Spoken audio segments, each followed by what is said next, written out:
Yo. What it do? Good evening. How are you? What's everybody up to, man? Blessings to you all. No intro, no fancy shit. Just me back doing what I want to do, saying what I want to say, and chilling how I want to chill. Ladies and gentlemen, thank you for pulling up, hanging out with your boy. As always, man, like I used to say back in the day, man, 50 billion things on the face of the planet you could be doing. The fact that you allow me to grace your screen for any amount of time is greatly appreciated, ladies and gentlemen. It is truly appreciated more than I can verbally express. Um, I am back. Pretty much full time, but my full time is not everybody else's full time. You know what I mean? My full time is like you'll see me minimum twice a week now. I'm back at least twice a week now. Um, Other than that, man, I've enjoyed my peaceful quietness, my time. You know what I mean? Got my mind right. Plenty of things have taken place since I walked away from YouTube.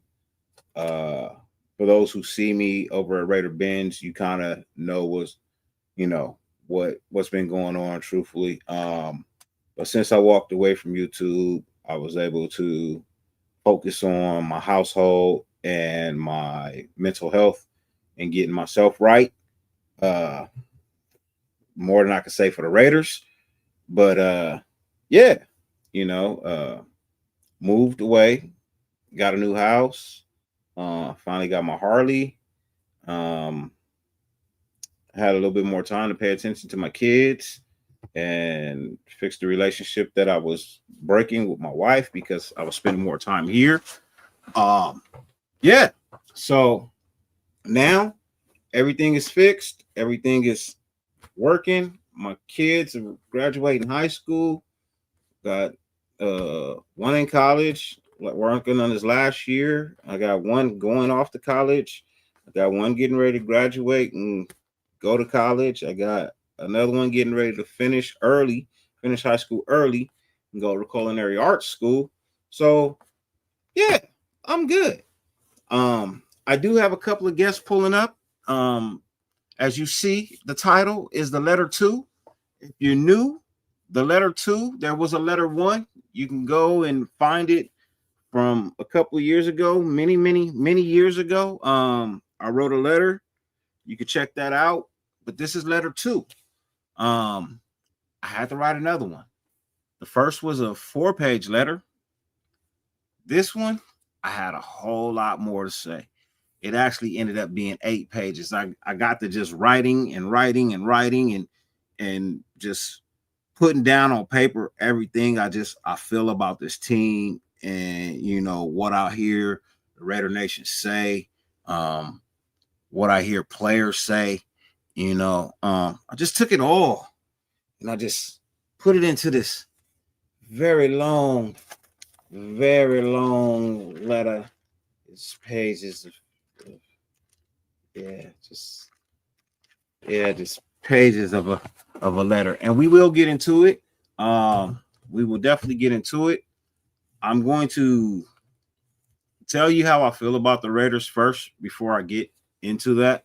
Robert Pena, my guy, what's good with you, man? Blessings to you. Um, sure enough, appreciate you being here. I know it's been a while since anybody has seen me on my channel. You've seen me other places, but not technically on my channel. Um, I don't. I hate being up here without my hat. Uh, I don't. I just hate being up here without my hats. I don't. I usually got a hat on 99% of the time. I got a hat unless I'm asleep. It's the only time I don't really have a hat on my head. So I feel naked and uncomfortable with it. So I'm gonna just put the hood up for now. Let me give you my thoughts real quick. You know what I mean about our Raider franchise. You know, I love my team. Love my team to death. Would not want to be a fan of anything else. I love this team with all my heart. I bleed silver and black. It's the shield is in my skin, like it's not going anywhere. I'm not gonna have it removed. I would have to lose the arm that it's on in order for that to come off of me. But do they love me back? That's the question. We love our team so much, but do they really love us back? Like, do they really care about us? Do they really care how we feel? Do they really care about our paper, the money that we spend? Do they really, really, really care about any of that? I don't think they do. Honestly, I don't think they do. And that's in this letter right here. That's in this letter that we're going to get into. We are going to get into the letter at 15 minutes. When we have been live for 15 minutes, we will get into this letter. I have to keep the first few minutes of the show clean. I did my very best to keep this letter clean. Did my very best to keep this letter clean. I may have dropped in 8 pages of this letter. I may have dropped maybe 4, maybe 5 cuss words at the most, and they're not even hard hittings. You know what I mean? I didn't use no N words. I didn't use no MFs. You know what I mean? I may have used shit and ass. That's probably about it. And those aren't really cuss words because you find both of those in the Bible. Ladies and gentlemen, one of my guests has arrived. I needed him here. I needed him here for this one tonight, ladies and gentlemen. He is the chaplain of a network called NWA. That's Nation with Attitude. Is something I started. There are plenty members of NWA. There's members that are no longer members, that are still members, that still think they're NWA, a Nation with Attitude, and that's fine with me. As I told you, I don't have any beef.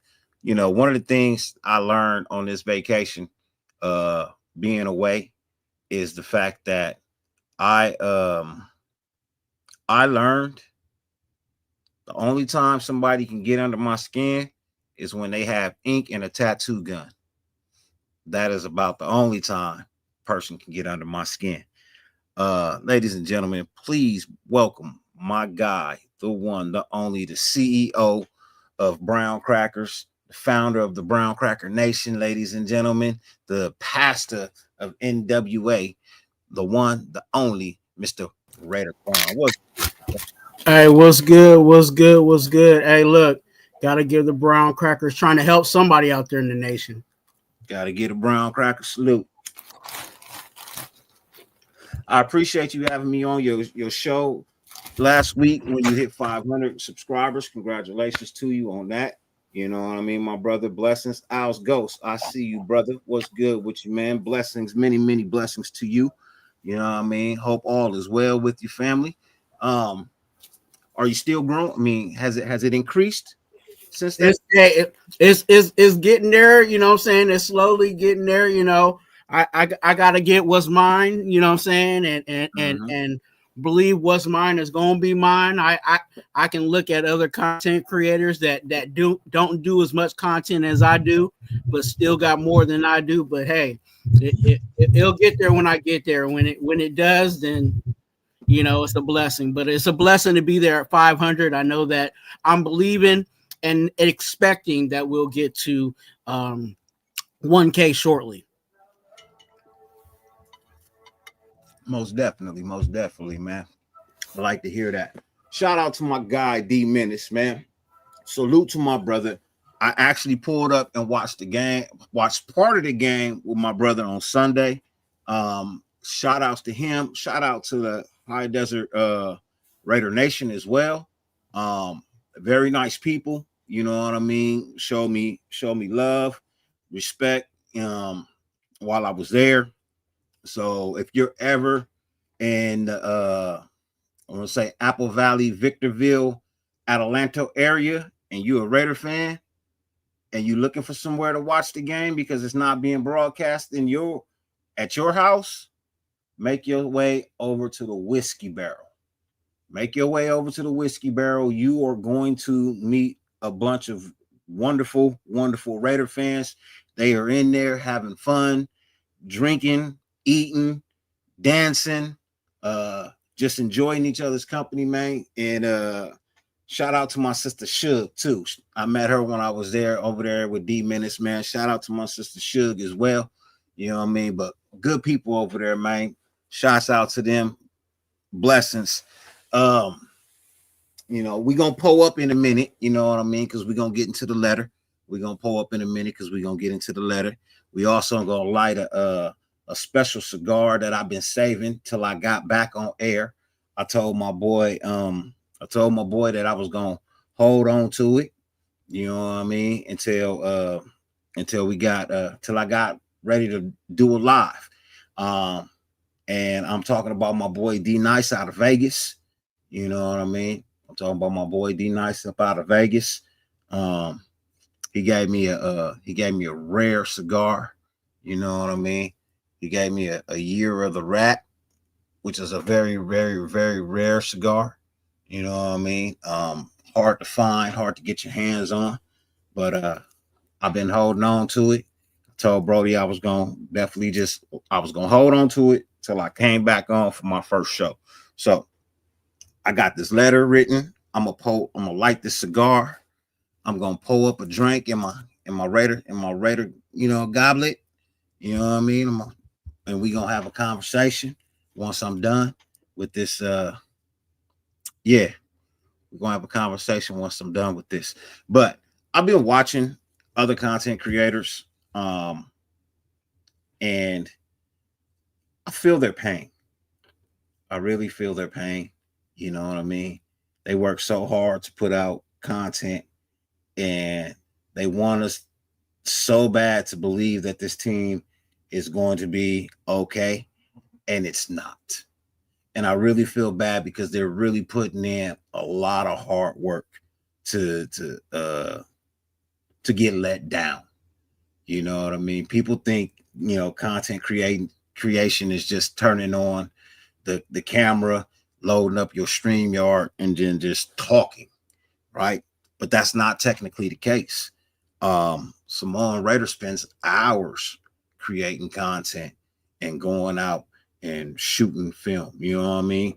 Raider Honcho takes away from, you know, time that he could be doing and spending on game planning for the high school team he coaches. You know what I mean? Protect the Shield podcast. They on all the time. You know what I mean? Constantly trying to give and support and uplift the nation. You know what I mean? You got content creators like Afakasi who stays up till like 3 o'clock in the morning, 4 o'clock in the morning just to watch a game. You know what I mean? Like what? And that's in the letter. That's all here in the letter. You're gonna hear those statements right here in that letter. But for me, sitting back, I'm watching. I watched Derek Carr, you know what I mean, and his brothers on their show Homegrown. They used to be ran by the nephews, you know what I mean, but the two brothers have taken it over. You know what I mean? Every week, bro, they're rooting and pulling for the Raiders. You know what I mean? Every week when it Raider talk, they are supporting the Raiders. You know what I mean? It's like you guys have so much support, but you consistently are letting people down. I want an explanation for it. But Twan, I know you do your shows and you say your says, but I'm gonna give you your opportunity to go ahead and let it all out right now, man. How you feel? Before I get into this letter, man, give me your thoughts and insight of what you feel about these Raiders, man.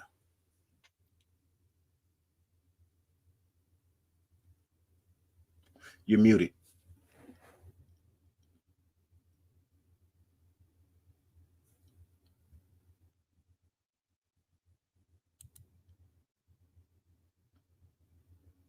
There we go. There we go. You know, is frustrating, you know, and just like you said, there's a lot of, especially for I can only speak for what I do and those that kind of do what I do, and like as in sense of the content creators. Every day there's preparation behind the scenes. Every day there's investments behind the scenes that doesn't get shown, you know what I'm saying, before we even get out on, you know what I'm saying, on screen, when you see our face, whenever you see our face. Along with our personal issues, along with our, you know, our physical issues, limitations, etc., etc. And if only we saw the effort that we put in seems like on the field, you know. You know, I it runs in my mind all the time, you know, where I wish I was able to go into the locker room and talk to these guys. And, you know, part of it would be motivational, but part of it would be ripping them down and being very honest with them, you know, and saying, hey, we show up. Where are you? You know, that would be the theme and title of my lecture with them is we show up. Where are you? You know, people sacrificing financially when it may not be wise to spend that money, but they do it anyway. You know what I'm saying? There's people that are physically ailed and need to get rest, but they're investing their time, you know what I'm saying, on this team that they love. But where is it back? And you know, it makes it even more frustrating because looking at the last game, you know, I told you this behind the scenes, but I have to say this publicly. That was the, as long as I've been a Raider fan, and so I know some people have been a Raider fan longer than I have, and I'm not trying to say I'm better than anybody by any means, but what I saw against the Chiefs, I've never seen that before. No matter how our record was, no matter how bad our team was, we never had that style of performance or lack thereof against the Chiefs. We could be a 1-16 team, and when we played the Chiefs, we gave them hell. And that wasn't the case.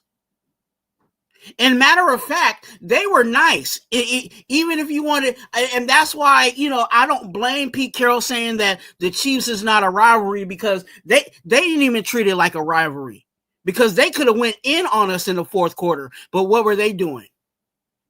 Taking a knee, taking out their starting quarterback, showing a rivalry mercy. That was even more embarrassing than everybody want to talk about the ring around the Rosie situation. I think taking the knee was more embarrassing than the ring around the Rosie. So there's a lot of frustrations in regards to this team, and I said, if you guys watch What You Doing Wednesdays of last week, I didn't even want to put a lot of effort in it, but I replayed something that I said on another show that tied into exactly what's going on. We every year we talk about, we get excited, and I'm on that bus. I was excited about it, but when we get to week 4 and everybody's supposed to know their, you know what I'm saying, the identity of the team and the direction the team is supposed to go, do we know the identity? No.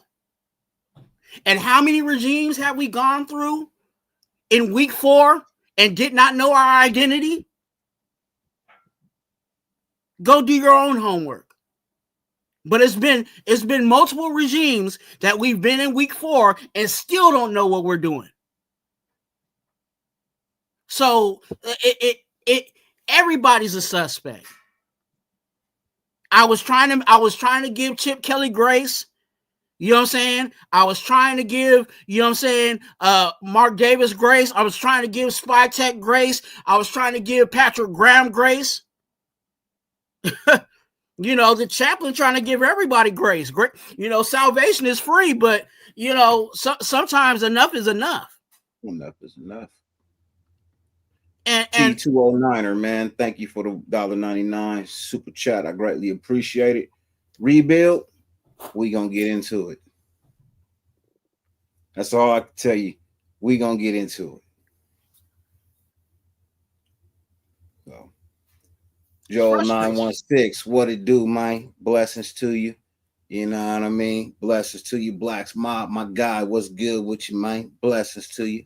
Blessings to you. I was trying to wait for JT to pull up, you know what I mean, before I got into this letter.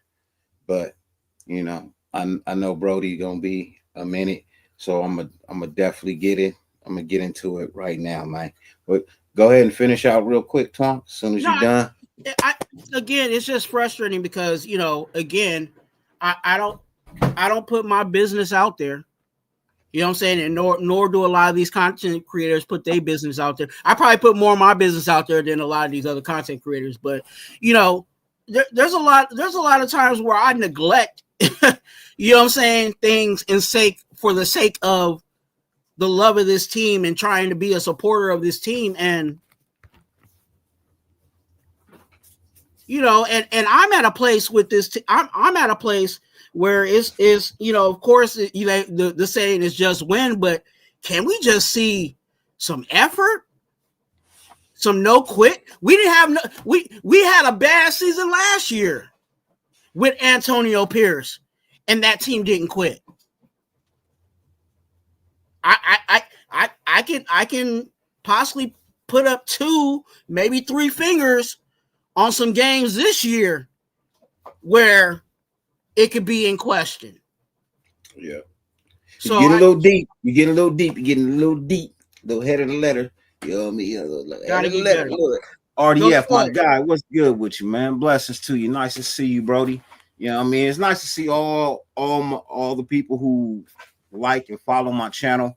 You know what I mean? I know I've been gone for a while, you know what I mean? But I sure enough appreciate you guys pulling up.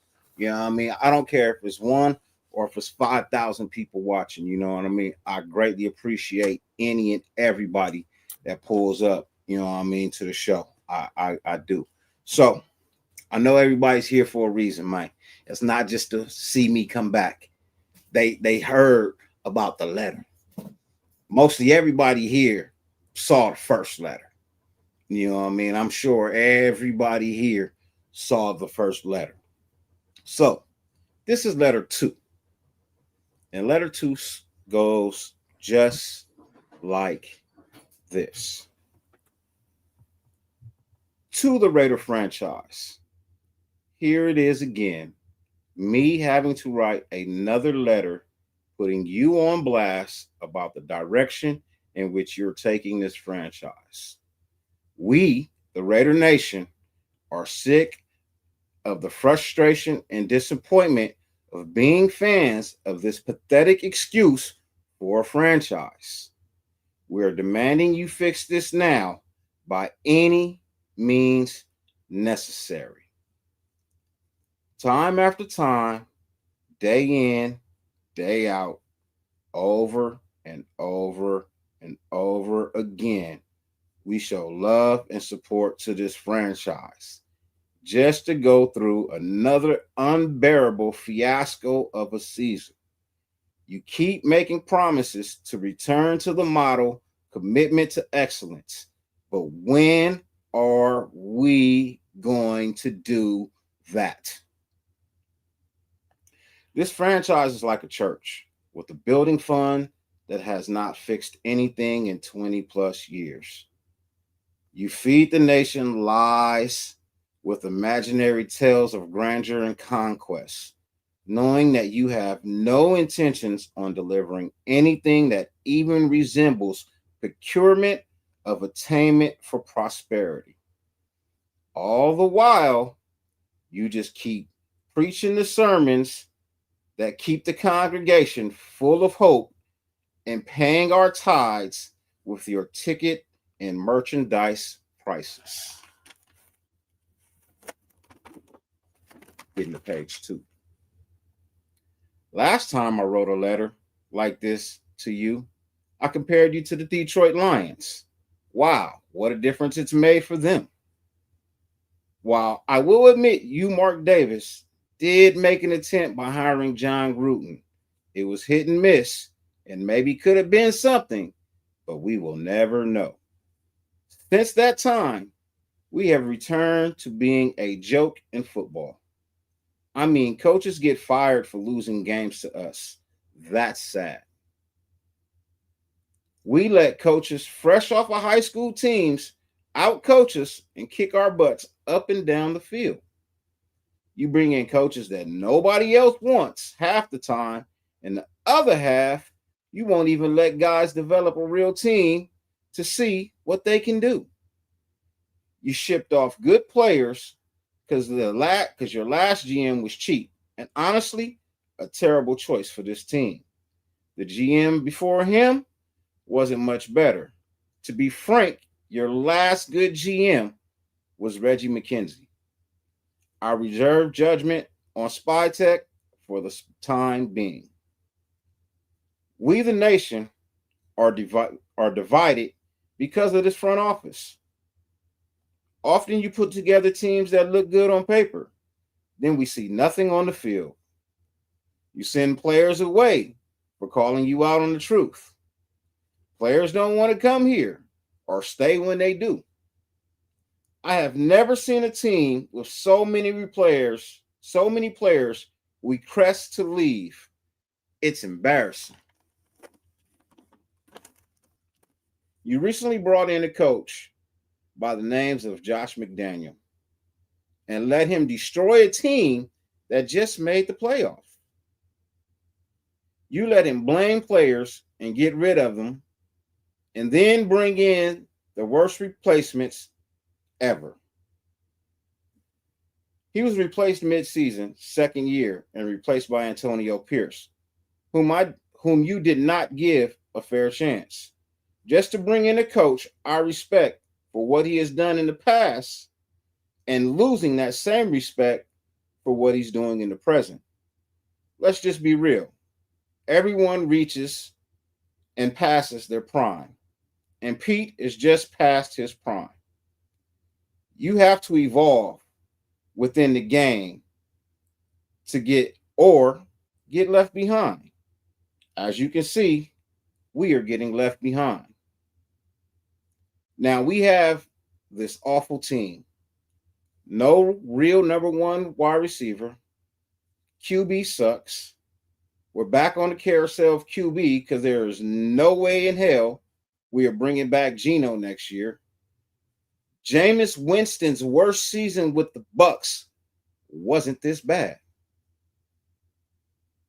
You refuse to invest in the offensive line to protect the backfield. I feel bad for our rookie running back. He is taking unnecessary hits, all because we can't block for shit.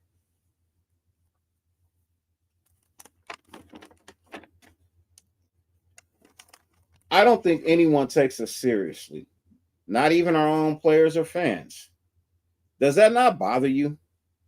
What about the fans like Violator that spends hours getting ready, or Raider Singh that spends hours driving, or content creators like Raider Honcho, Samoan Raider, Lunatic Raider, Raider Ben, Protect the Shield podcast?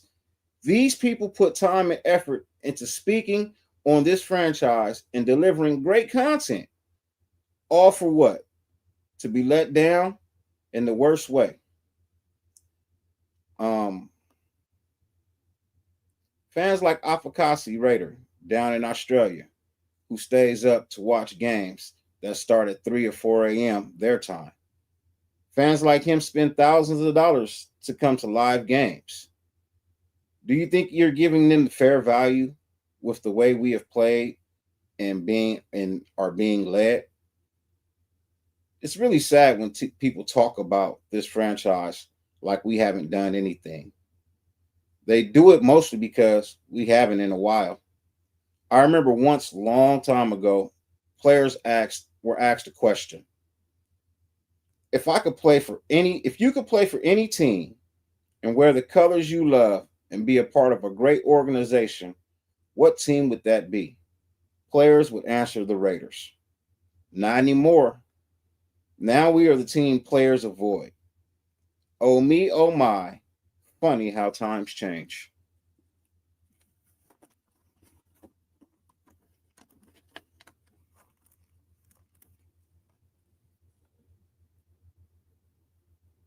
At this point in time, the nation is begging this franchise to give us something we can be proud of. We're not asking for the moon, the stars, the heavenly spaces. We're not even asking for a Super Bowl right now. All we want is a winning product to be placed on the field and in the front office. Give us a reason to want to come and spend money. Give us a reason to be happy all week. Give us a coach that can lead in the new era of football. Give us an offensive line that can get the job done right. Give us a real, true, top-notch quarterback. We want a true number one wide receiver.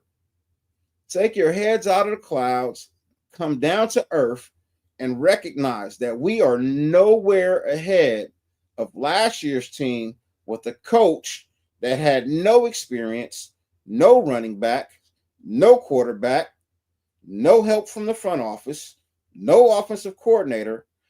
And honestly, if I'm being truthful, looking back, one would say no chance to do his job. Now we have a coach with more experience, his quarterback, his running back, his choices of coaches, his everything. And for what? This obnoxious display of football? Get real. How can you honestly say you care about the fans? How you hate that our stadium is majority of other teams' fans? When you give us nothing to come out and cheer for? Honestly, we don't deserve that luxury palace when we are the king's fools.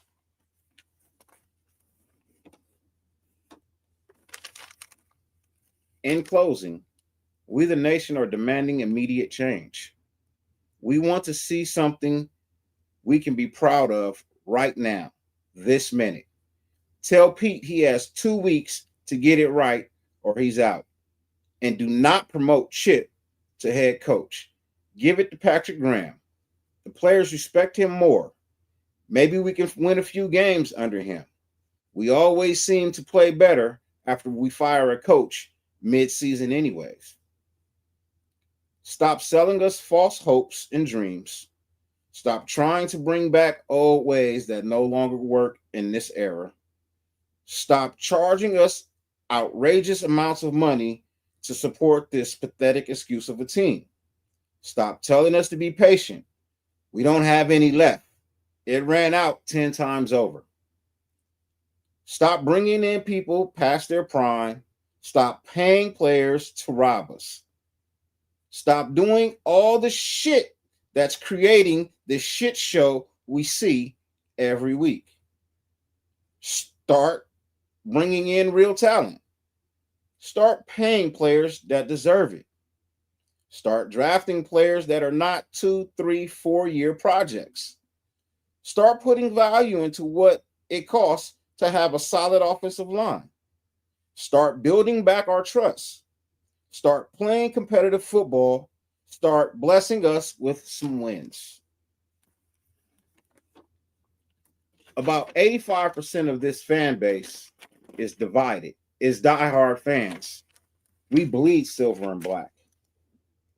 That is what makes it so hard to write and read this letter to the front office and owners of the Raiders. We are simply demanding better from you. Remember, there's 31 other teams to root for in the NFL, and 15% of your fan base are already packing up their bags. It might not mean much to you, but things become trendy, and America is all about trends these days. And while I will always be a fan and a member of the nation, that does not mean I have to spend my money on supporting you.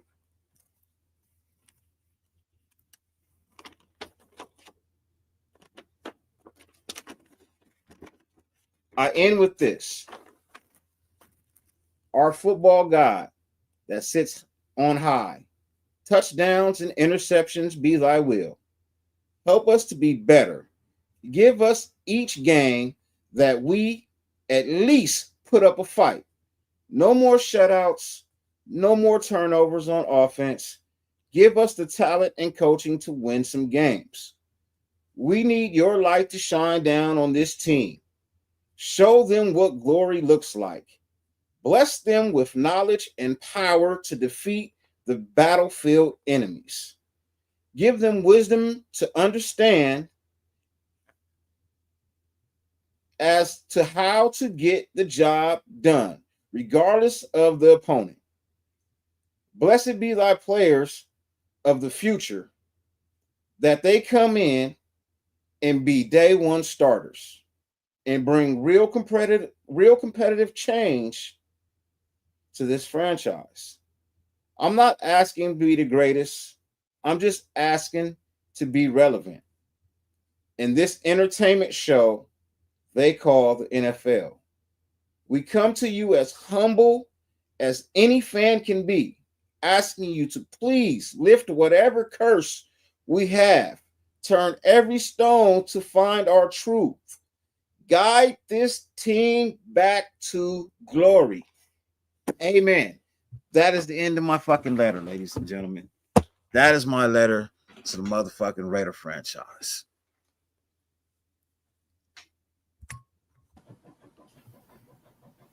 Well, I use my scanner, and no lies detected.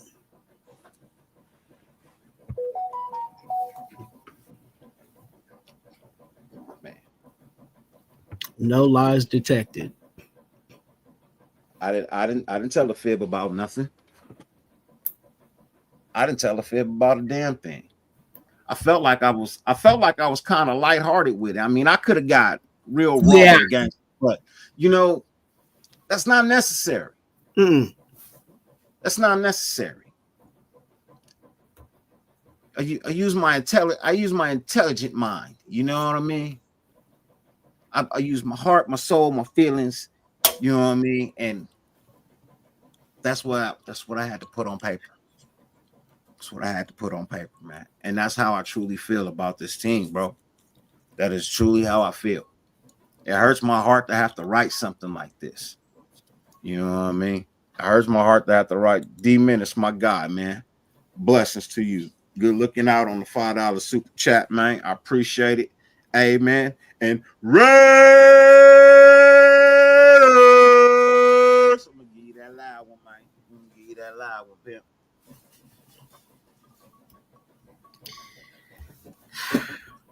Yeah.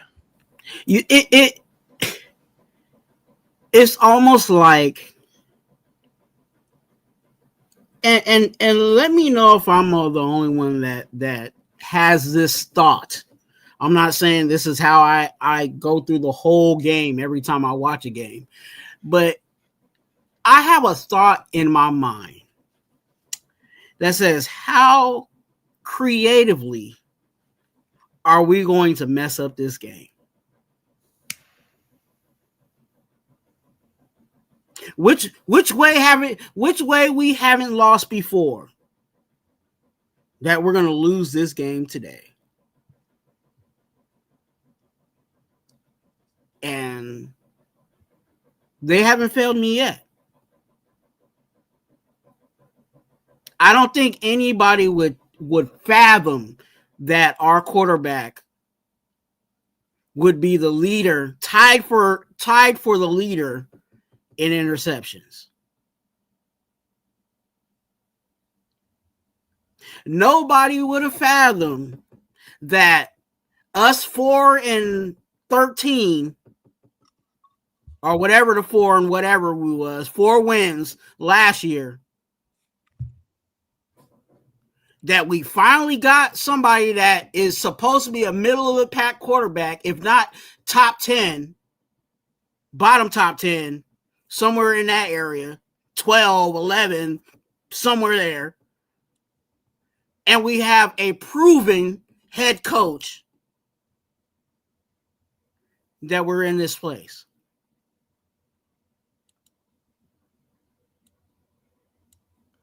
And some of us might be thinking like, maybe it was cheaper to keep her. And when I say cheaper to keep her, I'm talking about maybe we should have stayed with Antonio Pierce.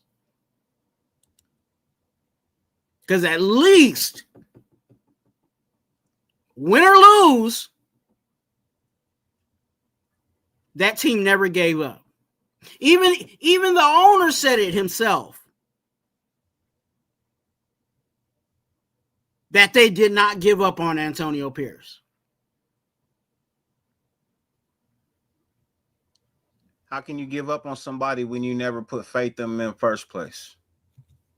Because if you truly have faith in them, you wouldn't have let Josh Jacobs walk up off the damn place. You would have tried harder to get the offensive coordinator that went to Washington. You know what I mean? Or you would have gave him any other fucking guy except for who you gave him. You would have allowed him to get his own quarterback. You would have allowed him to do what he needed to do with AOC. You know what I mean? Like, there's a lot of things that you're giving this guy that just came in that you didn't give the last guy. And the last guy won more games in half a season than the guy before him in 1.5 seasons. But you sabotaged him from the gate. And that's what I have a problem with. You didn't give that man a fair chance. And you brought in, and everybody was hyped about it. Yeah, because we had a terrible season, and you know what I mean? But when you look at it, a lot of things didn't go that man's way, right? They didn't go that man's way. And that's just the reality of the situation. And we was like, okay, cool. Pete Carroll was a better coach, you know. Here he goes making the changes, and what happens? Nothing. Nada. Zilch. We look worse now than we did the same time last year. Gardner Minshew didn't throw this many interceptions. AOC and Minshew together combined didn't throw this many interceptions. Ladies and gentlemen, my other guest has arrived. You know what I mean? He has definitely arrived. He is in the building. I believe he's ready to go. Nah, he's out walking the dogs. But ladies and gentlemen, the one, the only, my brother from another, living in AZ, Mr. Up for Review, Mr. JT. What it do, Brody? What's good, y'all? Salute, nation. Salute, everybody. Now, y'all heard that eloquently put speech. I'm not going to be as nice as Twan Dirty. I'm not. Dirty know what he did. He riled me up earlier.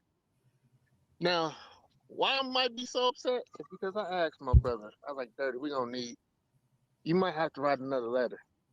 And I'm going to need you to do it because, wait, can y'all hear me now? Yeah, I hear you. I said, I'm going to need you to do it because if I do it, it's going to be too many explicit words in there. It's not going to be done right. It's not going to be as eloquently put and delivered as properly as he did it. I mean, maybe I could have delivered it, you know what I'm saying, a little bit better with a little bit more flair and excitement. But it wouldn't. Can't get excited over bullshit. Oh, no, not that excitement. You know what I'm saying? It would have been entertaining. I could have got animated, but Yeah. it's my first show back, brother. It's my first show back. Give Yeah, me a second, man. Give me a second. No, we can't wait.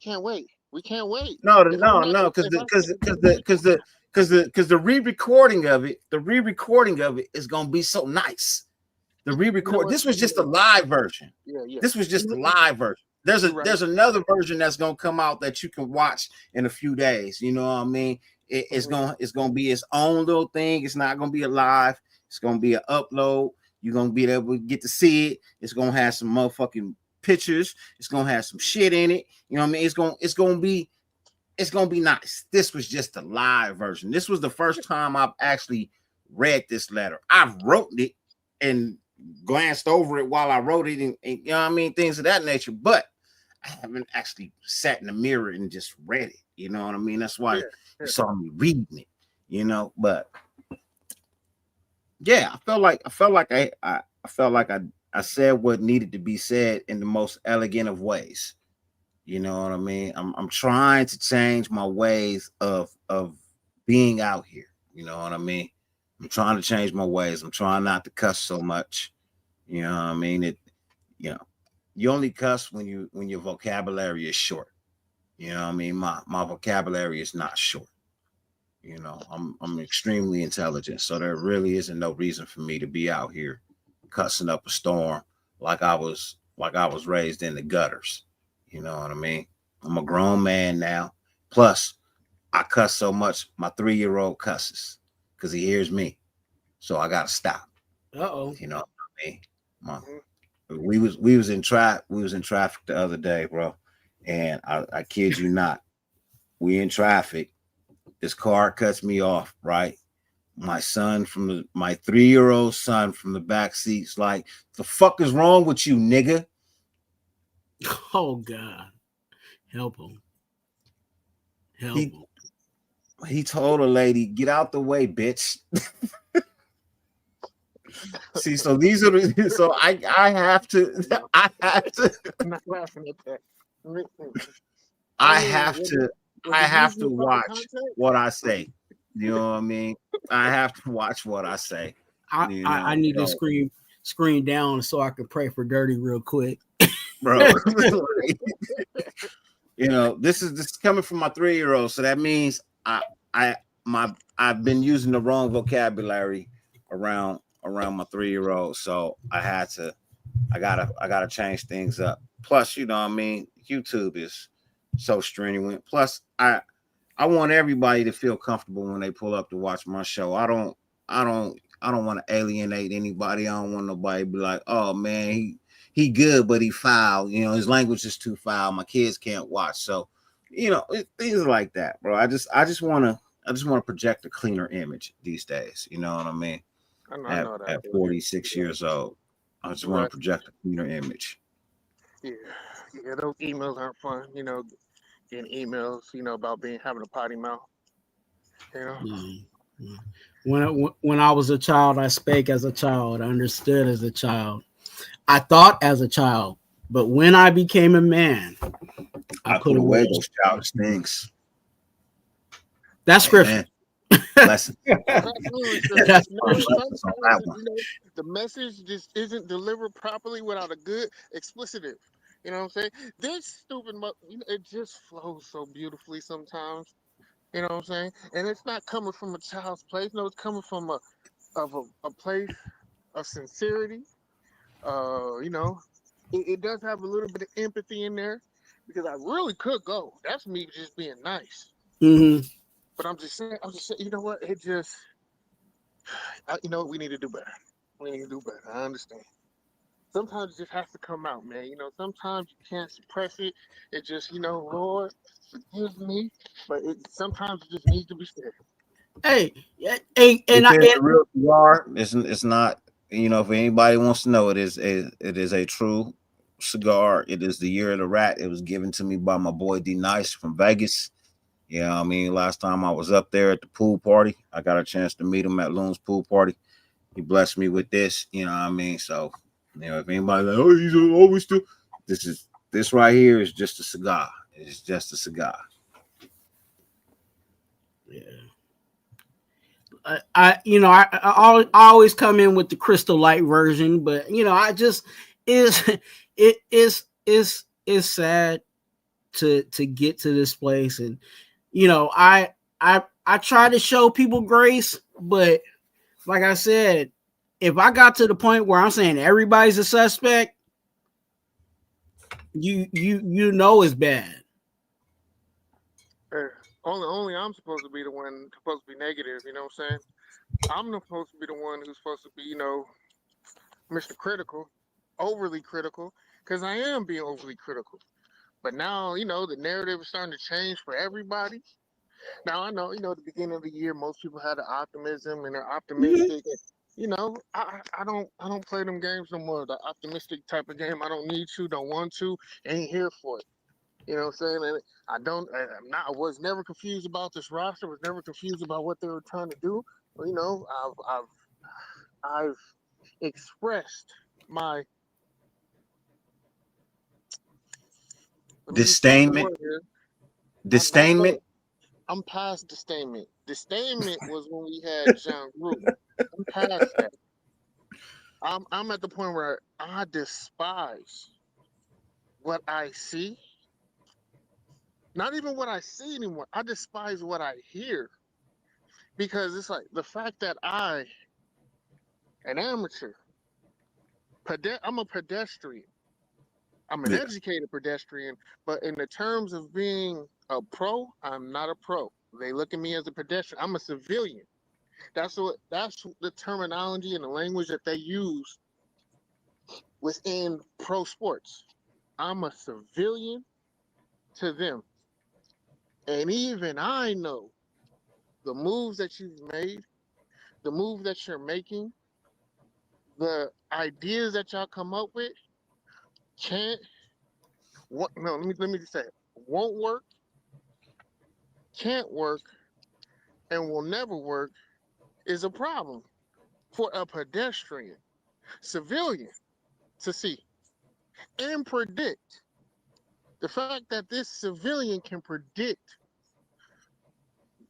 not just your play call, but the quality in your calls is a problem. That this civilian, who has consistently been accurate about the team he loves, put effort in, coming up with game plans, conversation pieces, just putting effort in talking about the team. It takes effort in trying to be positive when you don't want to be positive because you don't have to be positive. That takes effort. And for this pedestrian to have foresight further than your sight as a coach, general manager, player personnel, HR staff, PR staff, player development, nutritionists,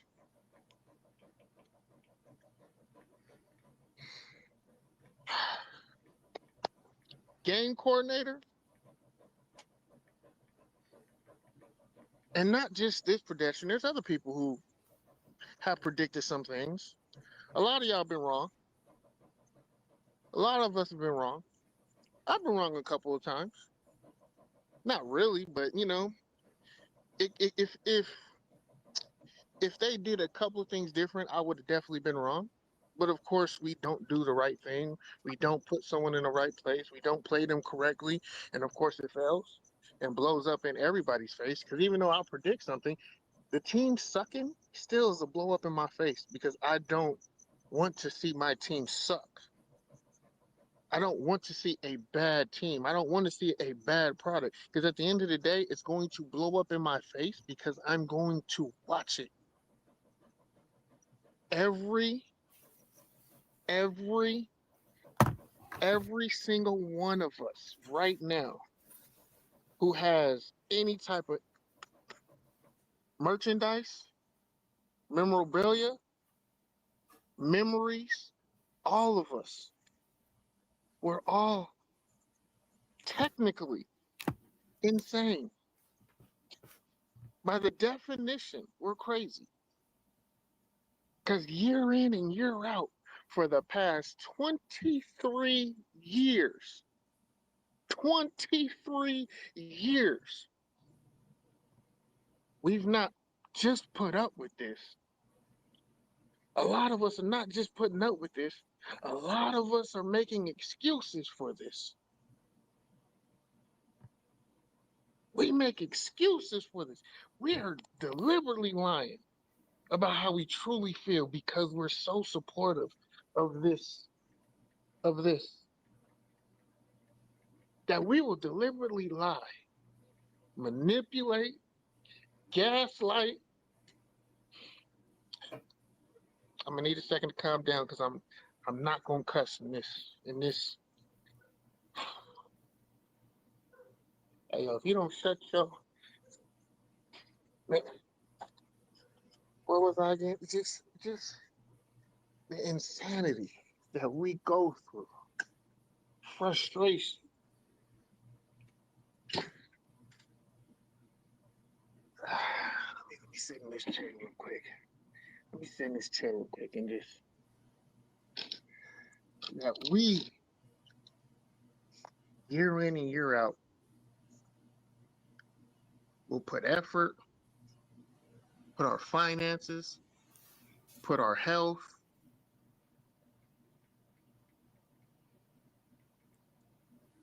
some of us will even put our families on the back burner to support this.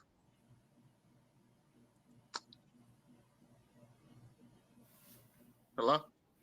Yeah, I'm here. You still there? Oh, okay. Oh man, you scared me. I thought I was here. No, we still here. Still here. I'm just giving you center stage. That's all. I'm just giving you center stage, man. You seem like you got so much to say, and I just was like, I'm gonna give my brother the spotlight. Like, give him the spotlight. I've had to take myself away from podcasting and possibly having success because I would have ruined relationships with people. Because I'll honestly say I am very negative when it comes to this right now. It doesn't bring me joy in any standpoint right now. It doesn't bring me any happiness. It doesn't make me. None of us look forward to Sundays right now.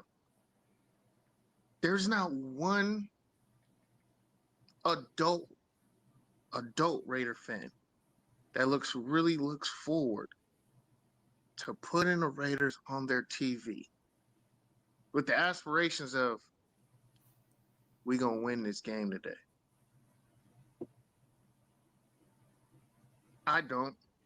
There's not one team, even the Titans game, which I knew we would win. I still had content with they're terrible, but they can beat us. They are terrible, but we can lose to them. They are worse than terrible. But if we don't play up to the ability of our name, not the ability of the ability of the name on the back of that player, we will lose to them. Mm-hmm. And that's for the worst team in the league. So what do you think literally just ask yourself this. Last week, going into the game Sunday, truly answer this. Just answer this. We all said there's a possibility we could win, how we can win. Even I came up with a game plan. But did you really say we're going to win this game and truly feel that we will win this game hands down? If you say yes, not only are you a POS, You a lying POS. And the fact that we can't go into a game truly confident where you can bet the house on it. The game ain't fun. Because you know who did bet the house? Every week, damn near, I bet the house that we lose. Cleaning up. You clean. I'm so tired of my friends saying, bro, I cleaned up again this week betting against y'all. Make you want to get in on them bets, man. Like shit. Get your money, I dog. want to clean up too. You know how much money? You know how much money we've lost out by not betting against our team because of our loyalty? You knew we was losing. I could get a quick $100, $200, $300. Hey, JT, let me pause you right there. It's not even that they don't bet. Some people they bet, but because they're a Raider fan, they don't bet anything on the Raiders at all. Like they don't bet win or lose on the Raiders. Like there's people that do that. It's not even people that bet or not. There's people that bet, and because they're a Raider fan, they don't do any bids against the Raiders. So you're missing out on that. You know what I'm saying? You missing that extra game on your parlay. That's me. I don't, when I place my bets, I don't bet or on or against the Raiders. I just literally skip over them. The game doesn't exist to me. You know what else? You know what else that we haven't had? And this is sad that I have to say this. When was the last time the Raiders had a bad beat? Last week. No, not get our ass kicked. I'm talking about it was just a bad beat. Just things, it was an even 50-50 game, and it just didn't fall our way. When was the last time you was like, you felt that? Not this season. Maybe the postcard? Like there was no control. We had just whatever he decided to do was what they did. It was a bad beat. It was a postcard situation. Yeah. But I'm like, we can't, like, there's so much joy that can come from the game, not just from the game, but just the build up to it, the aftermath.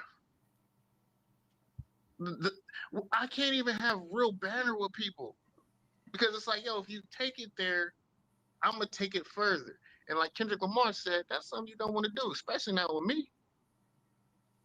Raider Paul, it's not tanking when you're just that bad. You know what I mean? It's not. Look. Hold on. Let me just say, Derek. Let me just say. Salute, Paul. But it's not tanking when you're that bad. Look. See, y'all gonna get me animated. Dirty triggered this.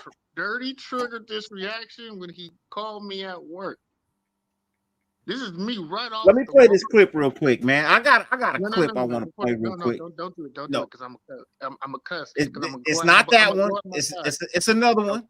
It's another one. Just hold on. I want to see the other one. I'm gonna play that clip too. But I'm gonna play this one first. Play them all. Hey, I'm gonna play this one first. The Raiders ain't playing. I'm gonna play this one first. I know he's gonna do that. Look, now he's really gonna trick me because You're a quarterback of the team. Yep. One of your best friends. I'll be back. Yeah. Defense fan. Yeah, good player. Yeah, great Turn player. it up. Okay. All right. Good player. Yeah. You go do your contract. You can't hear it? You're like, you know what? I'm gonna. Thank God we can't hear it because I'm about to. You know what? It's kind of low. It's kind of low. Yeah, I can't hear nothing at all. To be honest with you, I can't even hear it. I just hear like that sound that they make.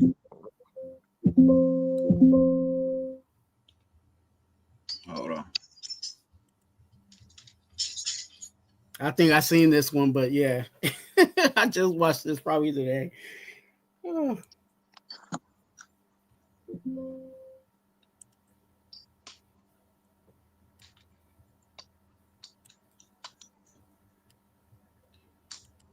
Yeah. Can you hear it now? Quarterback of the team. Yep. One of your best friends. Yeah. A little better. Yes. Good player. Yeah, great player. Okay. Defense player, your problem. All right. Yeah. You go do your contract and you sign for a little less. Because you're like, you know what? I'm gonna all of us do that. If we all do that, we can all help each other. Yes, right. And then they traded.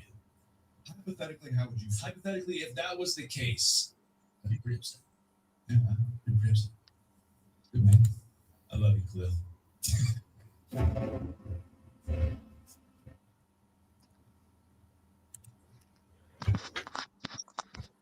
Just saying.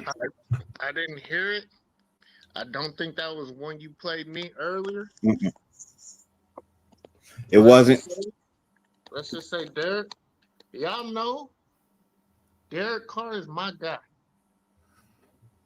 That's my guy. We exchange numbers. We talk. He's a religious man. Love him to death.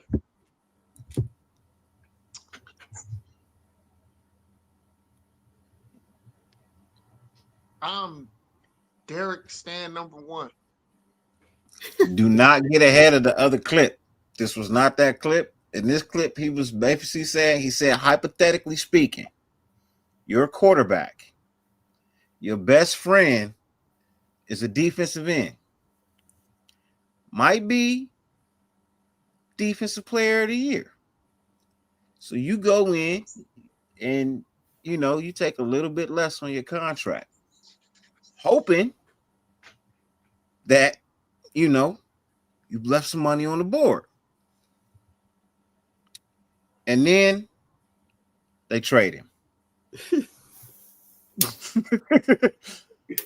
How would you feel? Just hypothetically speaking, that was his question. That was all he said in this one. Nah. Don't want to hear that. Don't want to hear that. See, you triggering me right now. I'm about to go. Because what he just said is not what that's not what he said. And this one right now is what he said. That's not what he was saying on the podium when he was playing. That's not what he said when he was playing. He didn't exercise that opinion. What is he talking about? He's not playing anymore. He can say whatever he wants to say now. I was telling DC, you need to speak up about this. Not on no damn podcast. His podcast, where he can't be kicked off of. Cool, Look, exactly. Saying the right dude. He's the $1 million. He was Ted DiBiase with us. He could do no wrong. Hey, look. So you gonna say what needed to be said now? Because you couldn't say it then. Yes, he could. Yes, he. Don't make me fight you. I'm just saying. Hey, what? Me. You know me. I'm a DC stan. You know that. What? My dream is to play 18 holes of golf with DC. That's all I want to do. I don't need no camera. I don't need no interview. I just want to play fucking 18 holes with Derek Carr. Just want to play 18 holes of golf with Derek Carr. That's it. Just head up north. Like I said, me and him are gonna have a long talk. Hey, so I can have a better understanding. I might have to hit up David. In fact, I want to play with him, David, and Devontae. I'm not shit compared to them. But man, would that be a hell of a round of golf for me, man. Man, would that be a hell of a round of golf for me. I don't think Devontae get out there like that no more. Devontae still plays, bro. Devontae plays. Devontae's out here on the course in LA, bro. Devontae plays, bro. But I needed to be in the off season anyway. You know what I mean? It needs to be in the off season anyway. Look, man, prices are cheaper. Look, my thing and my issue is that it's always been in him and it's always been a part of his frustration. He just never exercised his voice about it. Well, now he's exercising his voice. I don't want to hear it now. I don't need to. You wasn't gonna hear it then.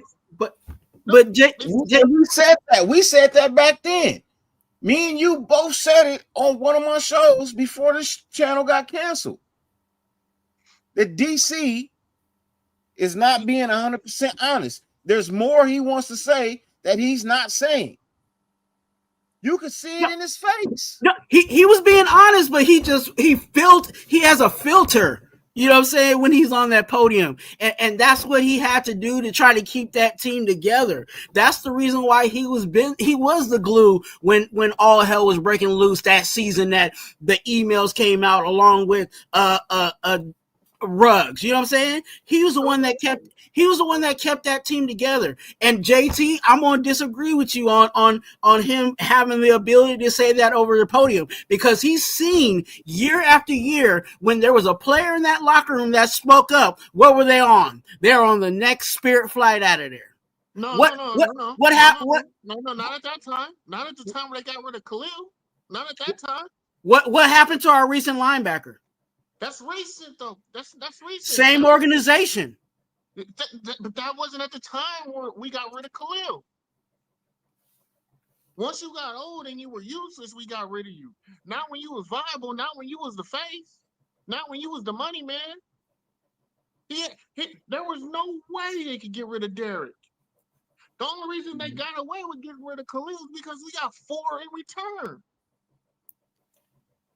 And it was still blasphemy for us to do that at that time. The sad thing is that was DC's first year with John Gruden. He had to mind his P's and Q's, because that's what needed to be done, right? That's what needed to be done. You know, that trade sucked, but it did bring us in Josh Jacobs. Left our defense flat. You know what I mean? Because I swear, a Max Crosby and a Khalil Mack would have been amazing. You know what I mean? Not to mention, Khalil Mack wanted the Raiders to come and get him in this offseason, and we didn't. He couldn't, because of what he said in the back office, though. We weren't going to have to get him. You know what he was saying to other teams? Don't care what he was saying to other teams. I know he said where he wanted to be, and they didn't call him, and that's why he was saying shit he was saying, because they just looked over him. No, when he got traded, he said a bunch on the way out. But those people ain't here no more. See, that's the thing. Those people ain't here no more. Yeah, but those people ain't here. They still in the building. They still not all of them. Yeah, the ones that mattered were still in the building. He didn't say shit about Mark Davis. He not to his face and not publicly. So all I'm saying, if it wasn't public, nobody knows about it. No, the people. I know what was said. The players know what was said. The general manager heard what was said. Reggie McKenzie felt what was said. You muted. Hey, Twan, tell him he's muted. You're muted, cuz. Can you hear me? Yeah, you good. If the world don't know, it's forgivable. That's the thing. They did. Just the public didn't know. But the players, the general managers, the PR, the concession stand, they saw what happened on his way out. He was mad. A man's not allowed to say what he wants to say when he's mad. Yeah, but you can't come back when you do that. You can't burn the bridge and think that, oh, you know what, come on back. You can't burn the bridge. You just got caught up in the business.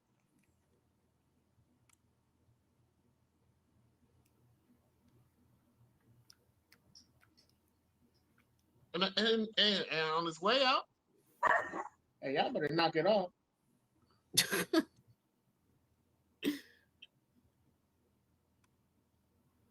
Hush. No, man. I would have loved to see him back, but you know, I understand why they didn't bring him back and don't want to bring him back. You know, but which is why I know they weren't trying to win,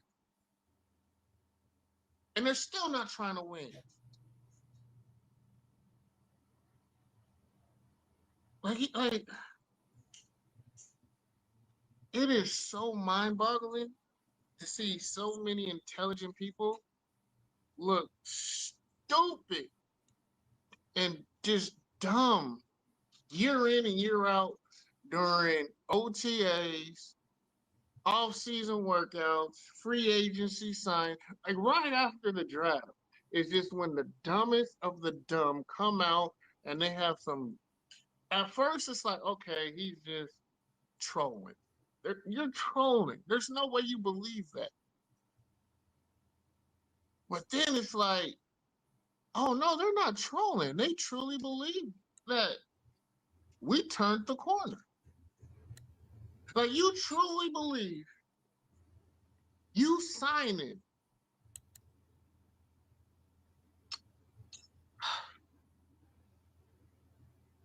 for. Let me not say what I was going to say. Let me put it a different way. When you sign retreads or guys that got cut during OTAs, they were cut because they're not going to work out. And then when you get cut from a playoff team, when you get cut from a playoff caliber team, and if it wasn't you were detrimental to the team or you wanted out or things like that, force your way out, that's one thing. But we're not picking up playoff caliber players who were key figures on playoff caliber teams that had deep playoff runs. No. The Las Vegas Raiders are signing the players who were up and down off the waiver wire, practice squad, third, fourth stringers, right? Now they were one or two were on playoff teams once in about in their career and things like that. Now we're battling for the second, third stringers from teams that maybe won 6 games, 7 games. And we're saying they're going to turn our franchise around. And this is the key guy that's going to make our defense and turn our defense around. Hey, are y'all really that dumb? Like bozo. I need to increase my vocabulary. I got to start reading more books. Because, there's no way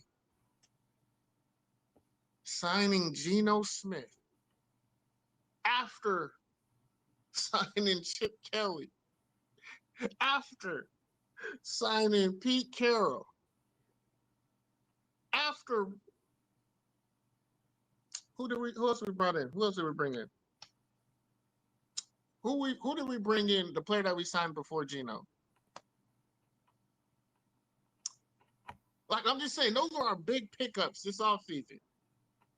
And there were people who legitimately said we're a 11 to 12 win team and willing to argue with me about that. I said it. I'm throwing friends under the bus. And I'm not even – I know, here's the thing. I never argued with you about it. But you fell into the optimism bug. It's our team. So I understand it at first. But when you sit here and try and say, this is what we're going to do, and then have to hit me with the, well, look, we know they can play up and they can, if they can just do, when I deal in possibilities sometimes. They can just do something. If they need to play up and do something they've never freaking done, it means they can't freaking do it.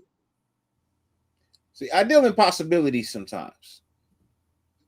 Yeah, with teams that can coach. And look, it all looks good on paper until we play. There's nothing that looks good on paper with the how can you use and that's the sad thing, bro. I'm tired of looking good on paper with no production. No, it's not good on paper. It's decent on paper. It's better than what the fuck it is. It is way better than what the fuck we playing to be.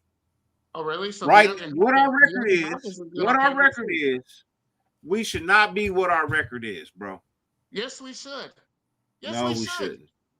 Oh No, no, we I'll be shouldn't. honest with you. Hold on. Everyone killed me because I said we did not deserve to win that game in New England. New England lost that game. We didn't win the game. We're lucky to have the record we have right now.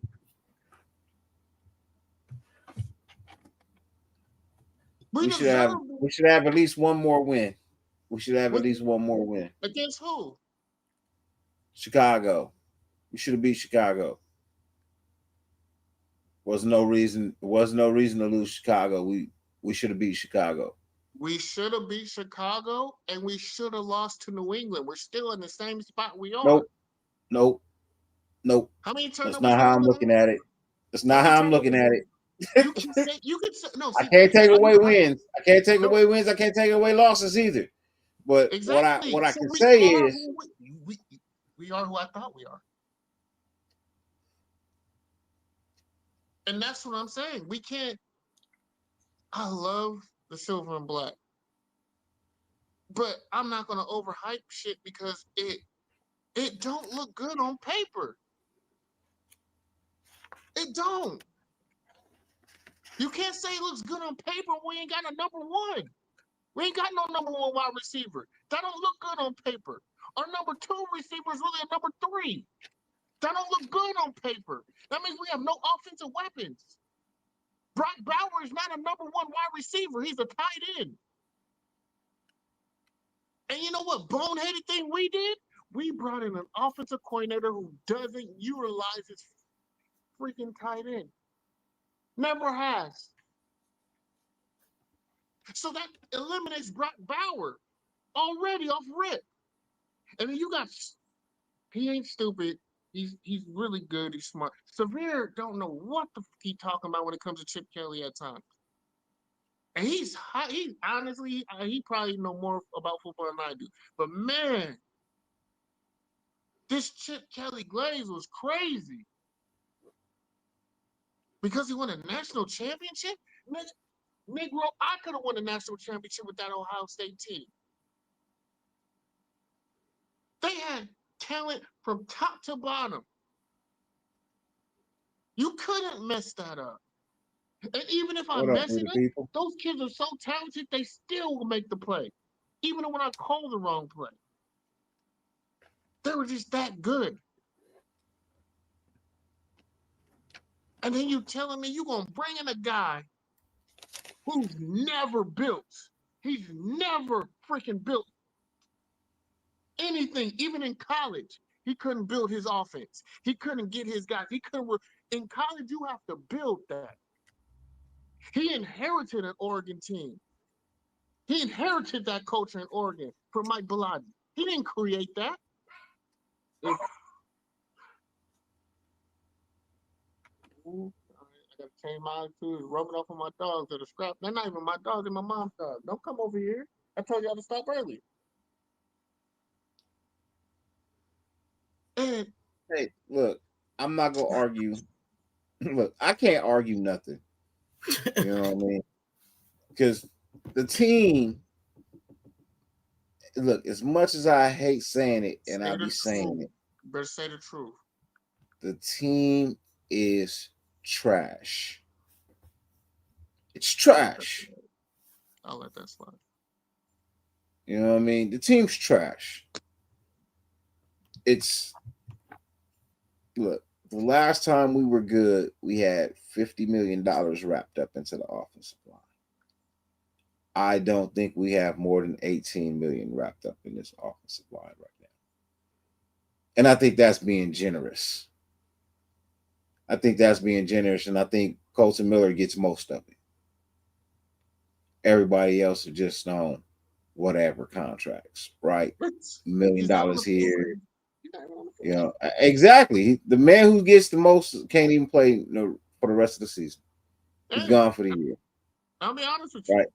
I wasn't too upset about the offensive line the way it looked against K-State without him. Shit. Why not? They didn't do shit. Right. I knew it wasn't a line issue more than a scheme issue. I was like, oh, no. Now, do I prefer Colton to be out there? Absolutely. But let me just get back because I'm like I'm just waiting to jump. Like Man, I I saw some of the worst blocking.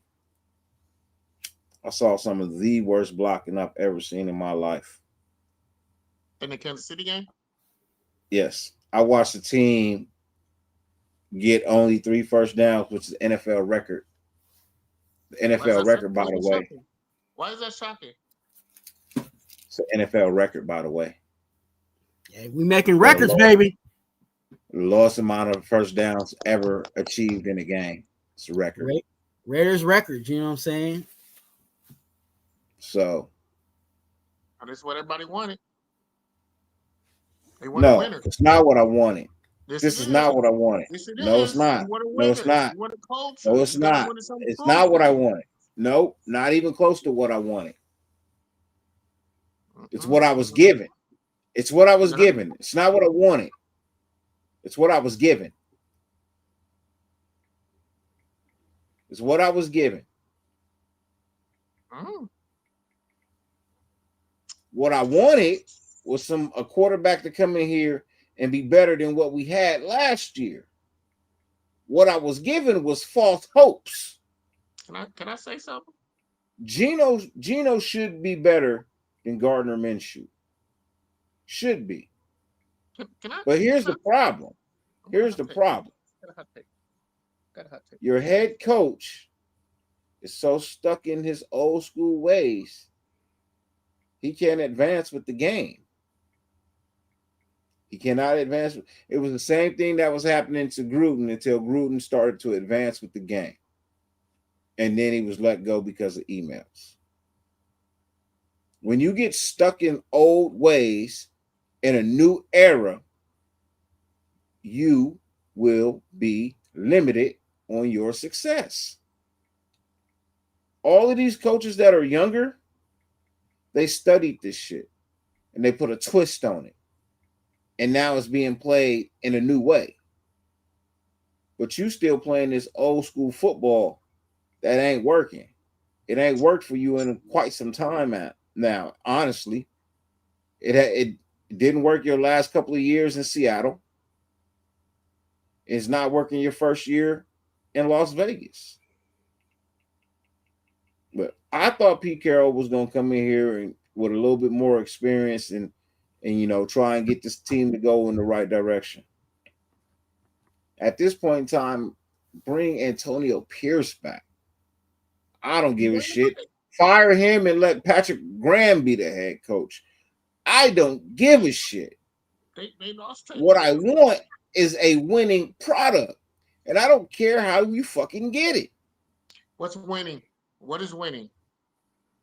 Better than 500. Huh? Honestly, better than 500. In the hunt. At least be in the hunt at the end of the season. You ain't got to make it. Just be in the fucking hunt. We ain't did that in a minute. Technically, we still are in the hunt. Man, we ain't in no goddamn hunt, nigga. Hey, yeah, we in the hunt and we the ducks, nigga, and everybody else got shotguns, nigga. So yeah, we in the hunt. That's my optimism, because we're technically. Here's the thing: if you guys are so-called right, and you guys still can be, we're technically what? 3 games, I think, maybe 3 games back after today, right? What's the Chargers record now? 4-3. They're 4-3.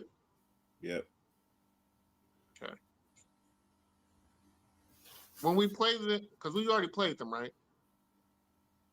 Denver's gonna take this division this year. I'll tell you that right now. They're not. Yeah. They should. Yes, they are. They should, but they're not. They're not. They will. Denver will be the number 1 team in this division this year. Nah, they're gonna blow it. Sean Payton's gonna blow it. I don't think they will. I don't think they will. I don't think the Chiefs are ever gonna actually get back to what the Chiefs are. I think the Chiefs, yeah, they beat our ass, but shit, we the fucking worst thing in our division anyway. True. You know what I mean? They don't need to be what they were. See, that's what I'm saying. People think they need to get back to where they were. They don't need to get back to where they were to win this. I They're think they after the do. worst. They're not. They can win this, but I don't. It's gonna come down to them. And I hate to say it, the Chargers. The Chargers is not. Chargers, I don't think so. As I told you, the Chargers. Look, I said this to a Charger fan the other day, and I meant this wholeheartedly, man. And I'll say it again, and I mean it wholeheartedly. The Chargers, year in and year out, have a great fucking football team. There is no excuse why they should not have a championship.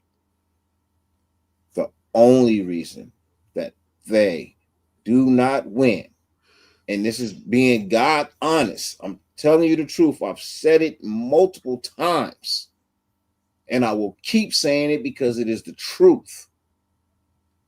They can't stay healthy. Yep.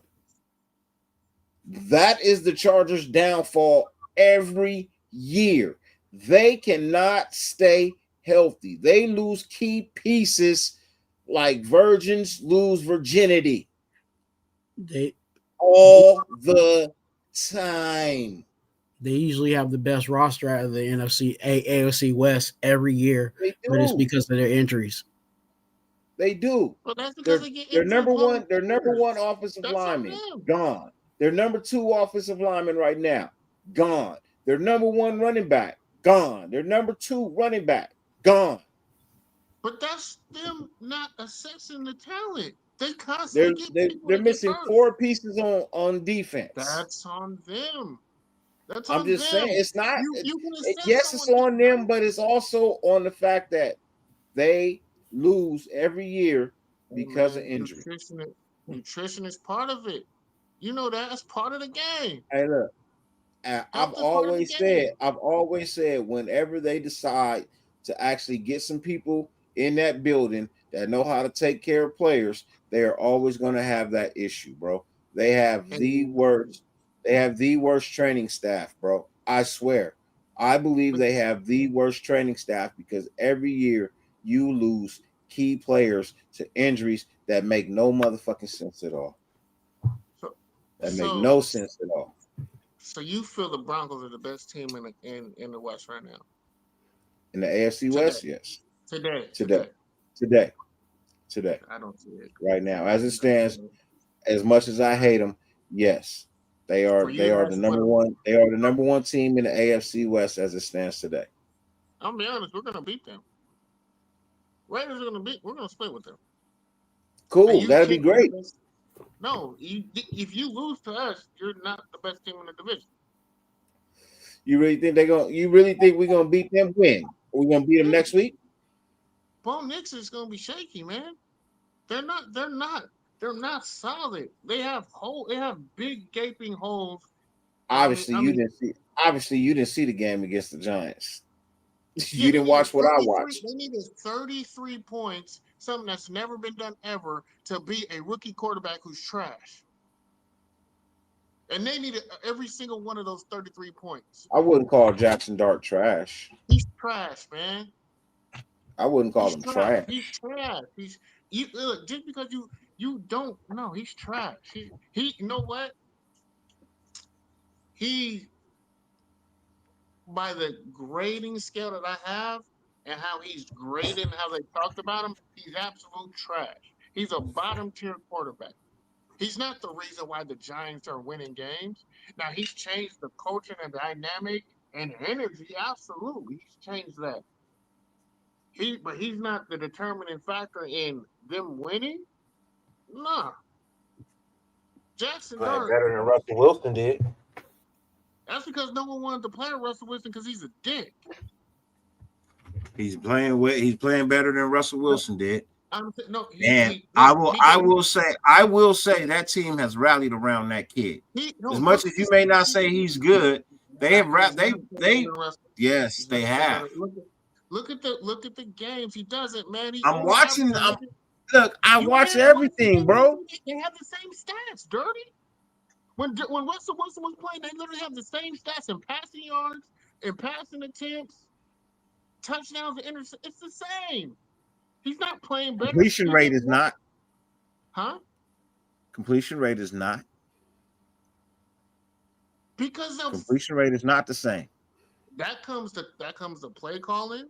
Choices And- made with the ball that are not passes are not the same.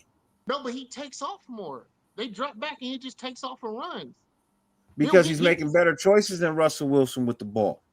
He's running for 56 yards and Russell Wilson runs for Bro, 47. I watched dynamical difference. I watched them play not this week, last week. I forget who they were playing. They played last week, and Jackson Dart got hurt. Jackson Dart got hurt, and they brought in Russell Wilson. And this man, my God, this man was terrible, bro. No, wait. Terrible. They booed the shit. First off, they booed the shit out of him when he came in. Then they booed the shit out of him when he threw a pass. Exactly. And the pass was the wide receiver was wide open. This nigga threw it at his fucking feet and didn't even give him a chance to catch the ball. I'll say, yeah, he did do that. But overall, when you look at it, the stats aren't like I'll say the play and the scale and what Jackson Dart has those boys running wanting to run through a wall for him. They'll go to war with him. This fools ain't even hopping out of the car if Russell Wilson's getting jumped. He getting jumped like, damn, dog, you better get up. That's what they gonna do. They ain't gonna fight with that dude. But I think Russell Wilson might be the least liked player in the NFL, bro. I don't think there's not a player. I don't think there's not any other player in the NFL that is liked in the least amount than Russell Wilson, bro. Is great at business, and he's great at getting everything that he deserves, but he doesn't do it for his players. He ostracizes himself away from the team. He has his own separate building, his own separate office, his own. He does it. He gets Michael Jordan treatment without Michael Jordan status. And that's bullshit. He's not, and he doesn't ball out. He doesn't give everything like that. You know, and he's not one of the guys. He's a fan. He's on a young team with kids that are about vibes and getting, you know what I'm saying, and just getting busy, going out having a good time. And he's a Christian family man. He ain't out there in the trenches with them cats in New York. He ain't going to Starlets. You know what I'm saying? He ain't going down to, the Bronx or Brooklyn. He ain't going to Harlem with them. And then when he bring his girl around, she trying to talk, hey man, you need to get a good quality girl in your life. If you don't get your ass away from me, man, I got 50 M's right now. They're not trying to live that lifestyle he has right now. They're not listening to that guy. They ain't gonna play for that guy. And it shows in a way you can't sit here and tell me they'll be that energized. Dart Jackson got to come out for 2 plays. You'll see there the minute like, give us the third string, man. Give us the emergency quarterback. Don't give us him. I'm not gonna block for that guy. I don't care if we lose. That's their demeanor. Alfredo, blessings. What he do? Even that coach doesn't like Russell Wilson. That fool's about to cry when Jackson Dart had to leave. Yeah, I know. I saw that. He was like, "Hey," he was like, "What the? Hurry up! What the fuck? Get it? What's going on?" Like, yeah. Hey, look. Swear everything you could see it. He wasn't black, but he was talking like a black man. I can't believe I to put this nigga in the game. You seen it. Everyone seen it. And none of us was saying he was racist because we all here. Like, he got to put that nigga in the game. I can't believe I got to put this nigga in the game. Hey, look, I'm sorry. You can't call Russell Wilson a nigga. I'm sorry. We already. He's not. Yeah, we already. He's not. He's 100% is. Man, look at his daddy.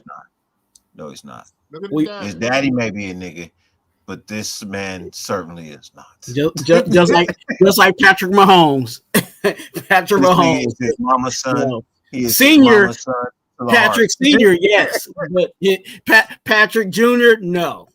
No, yeah, he is. Man, Yeah, you know. yeah, I don't know. Hey, look. You know, I had my reserves about Patrick Mahomes, and then I really, dove in. Yeah, see, you can call him a nigga, Look, but man, not you Russell. see his fight. You see Russell, Patrick Mahomes. Russell If your Wilson will daddy sue get you in for that. fights, Russell Wilson will sue you for that. He is not black. He's he not is. black. Look, He's man, not. look, He's not. if the He's not. Caucasians call you black when they He, mad at you, hey, look. yeah, you He's is. like he's just like when Tiger refused to say he was black. It's just like when Tiger refused when he said he was black. And I don't care what y'all say. Tiger still wanted and won. He still wanted us. Hey, look, yeah, Tiger know that now. He know that now. Which But a couple of years he didn't know that. Russell Wilson 10 years, 10, 12 years ago, he didn't know that. No. He didn't know that 10, 12 years ago. But when them Waffle House scandals came out, he figured it out. he figured it out, just like Michael Jordan. You know what I mean? Oh, just like Michael Jordan. Jordan always had to walk, so he knew it was in him. Yeah, I knew it was. He never. Hey, you can't be mad at Jordan for changing the game. You know what I mean? You can't be mad at Jordan for changing the game. Which reminds me, I got a short show coming. You know what I mean? It won't be live, it'll be an upload, but I got a short show coming, giving Kadeem Hardison his flowers, because everybody be talking about how Will Smith and all these people, you know what I mean, were wearing Jordans and shit, you know what I mean, on TV, trying to make it flashy and culture, but ain't nobody putting no respect on Kadeem Hardison, Dwayne Wayne from a different world, and he was the first one on TV rocking them Jordans. He was rocking Jordans we couldn't even get. You know what I mean? His shoe game was fly. His fashion was on point. People dressed that. People look. Nobody liked them motherfucking flip up glasses till Dwayne Wayne wore them. Stop it. You didn't even know what they were. You didn't even know what they were. Nobody knew what they were until you seen them on a different world. So all I'm saying is I got a show coming, putting some respect on Brody name. You know what I mean? Yeah. But before that, I'm gonna be doing short, fun shows. You know what I mean? And some of it might be Raiders, some of it may not. You know what I mean? But I'm just gonna be here to entertain. I might even change the name of the channel. I'm just here to entertain. No, let's make another one. Let's make another one. No, I'm not making another one. I'm not. It's still Raider channel, man. We're still Raider channel. Well, no. It's a Raider channel, but not everything here gonna be Raiders. Sometimes I might come in and want to review a song. I might want to just hang out. I might just want to chill. You know what I mean? I may want to talk about some shit that's going on in life. I'm going back to what I originally started off being.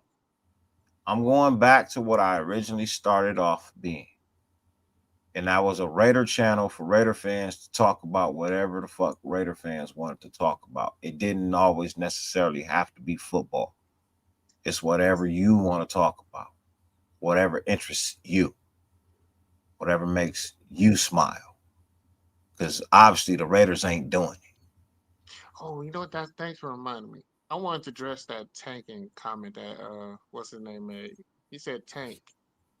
I try to avoid it, but go ahead. Let me break it down and simplify it for everyone. Click this. In order to tank, you have to have the ability to win games. I said that. You have to be the favorite in the game to lose the game. You can't tank when you already suck. You cannot tank when you already suck. I mean, yeah, you could be bad, and there could be teams that are worse. But let's be honest. With the remainder of our schedule, is there anybody who's worse than us? Is there any game that we're gonna be favored in?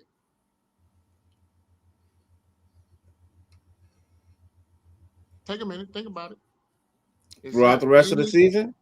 For the rest of the season, is there one game that the Las Vegas Raiders will be favored in for the remainder of the season? I think Cleveland. Nope. Yeah, I think if I look at the schedule, yeah, Cleveland. That would be the only game that I could think of that we would even be close to be favored in. We won't. And that would depend on how we played leading up to that game. But we see. I feel you're being more of a fan than logical. Why we're not? no, that's my logical. That's my logical assessment, bro. That's not coming from a fan You standpoint. can't say that when we don't have our best lineman and they're gonna be we're going against Myles Garrett. Remember, they still got. They don't have an offense. Their offense is better than ours. Even with Dylan as Gabriel as their quarterback, is better than ours. But our defense is better than their offense. No, it's not. I think it is. Is there okay? I didn't want to say this. I didn't want to say this, but this is what's really sad, bro. You let Amik Robinson walk, and he's over there leading the fucking Detroit. He's leading the fucking Detroit line. He's their defensive captain over there. Bro, he's leading the Lions defensive backfield in everything, bro. In everything, bro. But that's not the most important thing. You know what the most important thing is? He's getting turnovers, bro. He's good. No, it's not that. He makes the overall team better with leadership. He's a leader. He's a dog. And what do we need right now? We just need someone to calm us down and be like, hey, he's an alpha dog. He's an alpha dog. I was screaming that when he was here and people hated him. I literally forgot what analyst I was watching, but I almost dropped my jaw almost. I saw it too. We was watching the same thing. The analyst was like, he said Amik Robertson, pretty much Amik Robertson and them. And them. He was like, I like the Detroit Lions, but Amik Robertson and them. And I'm like, he said the key picker was getting Amik in this locker room, getting Amik in that backfield, and for him to lead. And I said, oh, those are just gut checks. Oh, Dirty about to be tight if he's watching this right now. I'm like, on the playoff team, Amik Robertson. That's the thing. He wasn't even our best corner. Jacorian Bennett is still the best corner we had. Hell nah. He was. Hell nah. You crazy. Man. He's the best. You crazy, man. You've been working your 7 jobs, man. You've been working your 7 jobs. Because you're crazy, bro. Crazy. And look, I'm pretty much on board with everything you said up until that. You can argue, but the tape is the tape. He was the best cover corner we had. You crazy. How can you be the best when you ain't got no turnovers? Good in slot. How you the best when you ain't got no turnovers and more touchdowns scored on you? I'm just saying, how you the best then? How you the best when you ain't even in the NFL no more? How you the best when you ain't even in the NFL no more? Oh, he was hurt, so they sent him down. And when you go to a team, when you go to a loaded team that he's on, that's what's gonna happen. That's what's gonna happen. You got real competition. Competition over there. I'm just saying, Amik and them is balling, bro. He was balling over there. Amik and them is balling. He over there like the Black Panther, and everybody else is the Avengers on the defense. Like, bro, he's over there leading the Avengers, nigga, as the Black Panther, bro. He ain't the only one. Yeah, but he's not. He's not. There's 2 other guys that played here too. There's 2 other guys over there that played here too. He's not the only one. I can watch almost every team in the NFL, and I guarantee you, I'm gonna be like, oh, that's an old Raider. What was that? What was that other corner that we had that everybody was like, oh, he's terrible, he's not working out. You got Morang over there. What's his name, man? because he's Hey. over there in Detroit now balling. Hey, what happened to Drake Thomas that couldn't find a room on the roster at linebacker, but he over there making hella plays for Seattle. Hella plays. Hella plays. I just want to know, a guy that Dirty says should get the keys is the reason why they're not here, though. Just want to say that. Just want to say that. The guy that should get the keys if Pete gets let go is the reason why they're not here. I don't think he's the reason they're not here. Who else is the reason? Front office. I think who the gives front him the okay to do that? Look, Patrick Graham wasn't happy about that shit. He even said it, bro. He said it a bunch of times. He wasn't happy about that. See, this sorry mofo. I don't like talking about. Look, okay, look. I can't. A coach cannot force a GM to pay out a contract. A GM just feels like he's not going to pay out, no matter what he would have said to that GM. It don't matter, bro. You know this. No matter what he should have said to that GM, bro, he could have took a pay cut. The GM was not going to pay Meek. He wasn't. He didn't pay fucking Josh Jacobs, and that wouldn't have cost them shit. But they could have paid him. But they didn't. They didn't. Why? Because they brought in the wrong fucking GM. It wasn't. It's not on the coaches. It's on the general manager. And the general manager fucked up.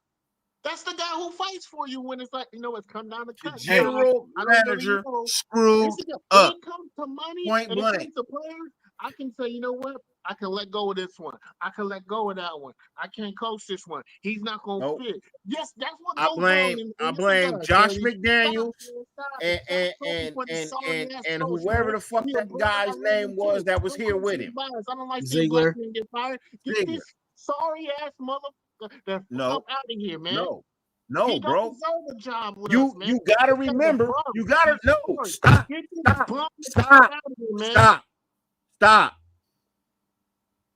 Because you're not looking at it in the whole picture, bro.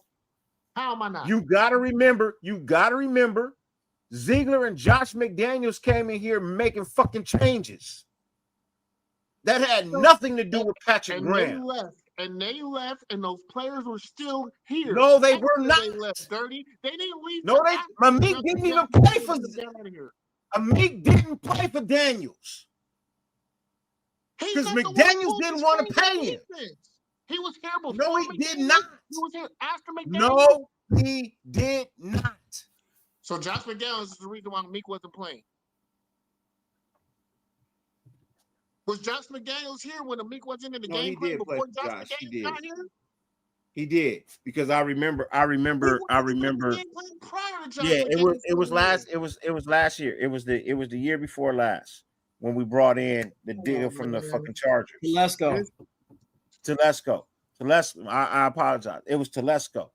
And Antonio Pierce was pounding the table for Josh Jacobs. And how did that go? Yeah, exactly. I'm gonna say those are the battles that you have. You can lose the battles. No, but you're blaming somebody who doesn't. But you're blaming somebody who doesn't deserve the blame. Yes, he does.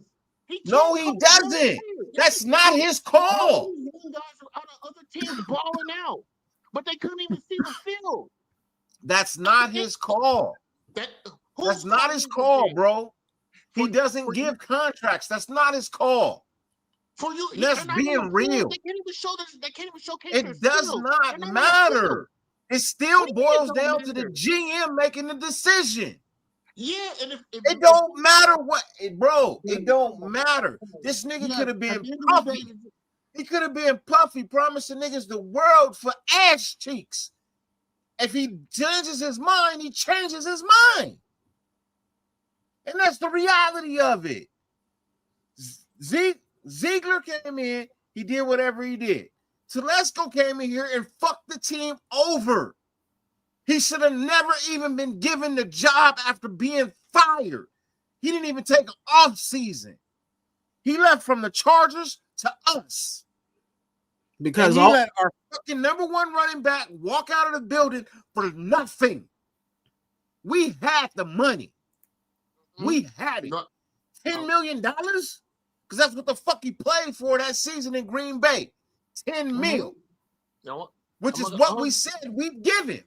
Everyone up here on this panel, when we said, how much do you think Josh Jacobs should get for the year? We was all between $8 and $12 million, right? It's split at 10. You didn't want to get a man 10 mil? And then you let our defensive dogs walk out the fucking building. No. Why? No, Okay. hold on. I let you talk. I let you go a long way. It's my turn. I let you go a long way. Now it's my turn. Break down what I'm about to make sense of all of it. You said some right shit, but you said some wrong shit too. You know what I mean? Never wrong. You're partially wrong sometimes, my nigga. Nobody's 100 for 100. All right? Nobody is 100 for 100. No such thing as perfect. Jesus will tell you that. No such thing as perfect. So, you know what I mean? Mary Magdalene was not a nice woman. That's all I'm saying.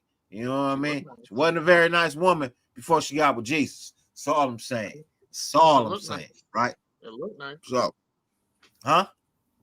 Well, that's all I'm saying. You know what I mean? That's all I'm saying. Now, I'm just waiting for you to finish because I'm about to kick. Nope, you can't kick me when I'm telling you the truth.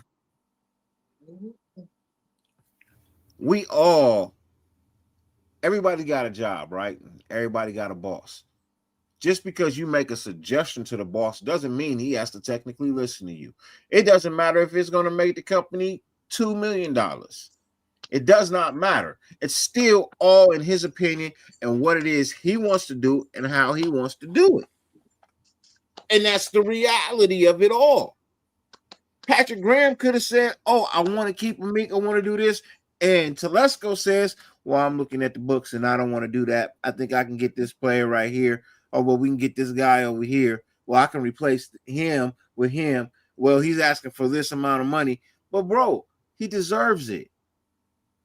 But he doesn't want to give players what they deserve. I, as a coach, have to just stand there and take it like, well, this is what I want, but you're not going to give me what I want, so I got to make do with what I got. I can't go out here and bash the team that I work for, or I'm not going to work here anymore. That's the reality. If I work for McDonald's and shoot a porn in McDonald's refrigerator, I'm not going to have a job the next day after that fucking porn comes out. That's just a reality. Why? Because I represented the company in the wrong way. And that's the same thing that would have happened to the coach. It's the same thing that would have happened to DC. You have a certain way of representing your company. And you have to present it in a proper way. And when you don't, it's grounds for termination. Cool. Now I have a thing. You're right with that, but there's also expectations, and right when Telesco came in, he had expectations. When John Gruden came in, he had expectations. When Josh McDaniel came in, he had expectations. When Reggie McKenzie came in, he had expectations. But you know one thing, when you're a new GM and you come in, you talk to your coaches. Every single GM has to do this. This is a GM playbook number 1. Hey,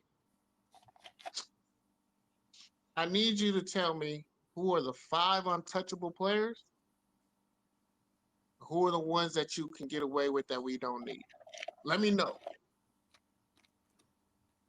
Then after he gives me those, that's when I go through the pocketbook. How much has he made? Let me see if his product is matching what the cost. Cost? Productivity? Okay, he's there. Cost? Productivity? Okay, he's there. Cost? Oh, he's a little pricey. But he is playing. You know what? I can highlight that one. That one might be able to go. That's what he does from down the board. Any GM that does that, pretty decent. If they don't do that, that's why they get fired. I know for a fact he did that with Patrick Graham. Who do you think Patrick Graham's players were that he kept?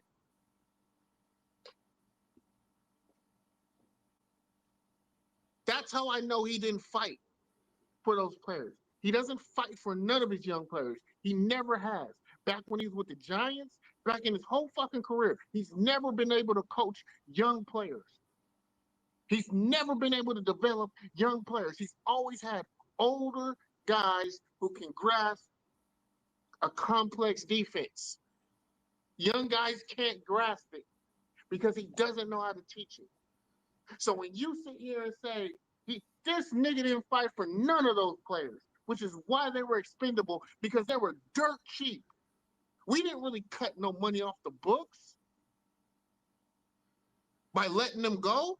We didn't cut money by letting them go. So it wasn't a money play. So if it's not a money play, as a GM, we should recognize if it's talent. not a money, it has to be a production play. If it's not a money or production play, then it has to be I don't like the player, or I can't coach the guy, or he doesn't fit, so I don't need him.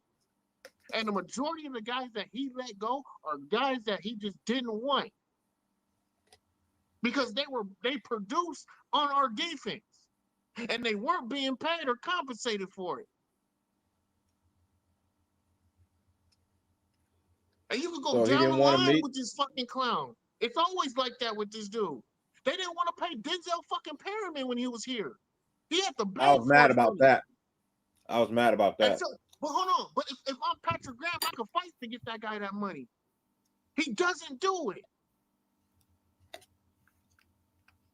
I was mad about that. I won't lie about that. I was mad about that. He doesn't do it for his best player, his best defense. Even when Max was here, Denzel Perryman was the best defensive player on that team. Wasn't the most skilled and talented, but he was the best player that year. No, he was. He was. And hands down the best player. He didn't fight for him. He had to fight for his own fucking money. 100 plus tackles. For a guy who makes you look good, I ain't gonna do it for a guy who can make me look bad. He doesn't do it, and that's why he doesn't deserve a job. But he keeps his job because he does the minimal shit, and he's just a fucking yes man. Why do you think he survived 4 different regimes? 4. And he's going to survive like this Kendrick one. Lamar. Because he looks like Kendrick Lamar. Look, man, I love my melanated people, but he doesn't deserve a job. He legitimately deserves to be fired.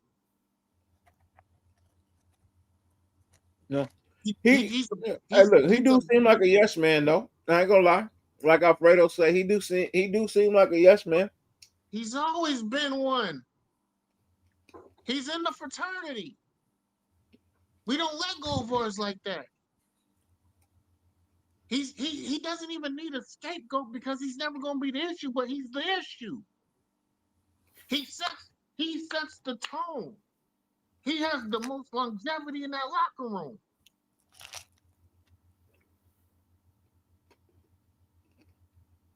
He's the issue. He's been the issue.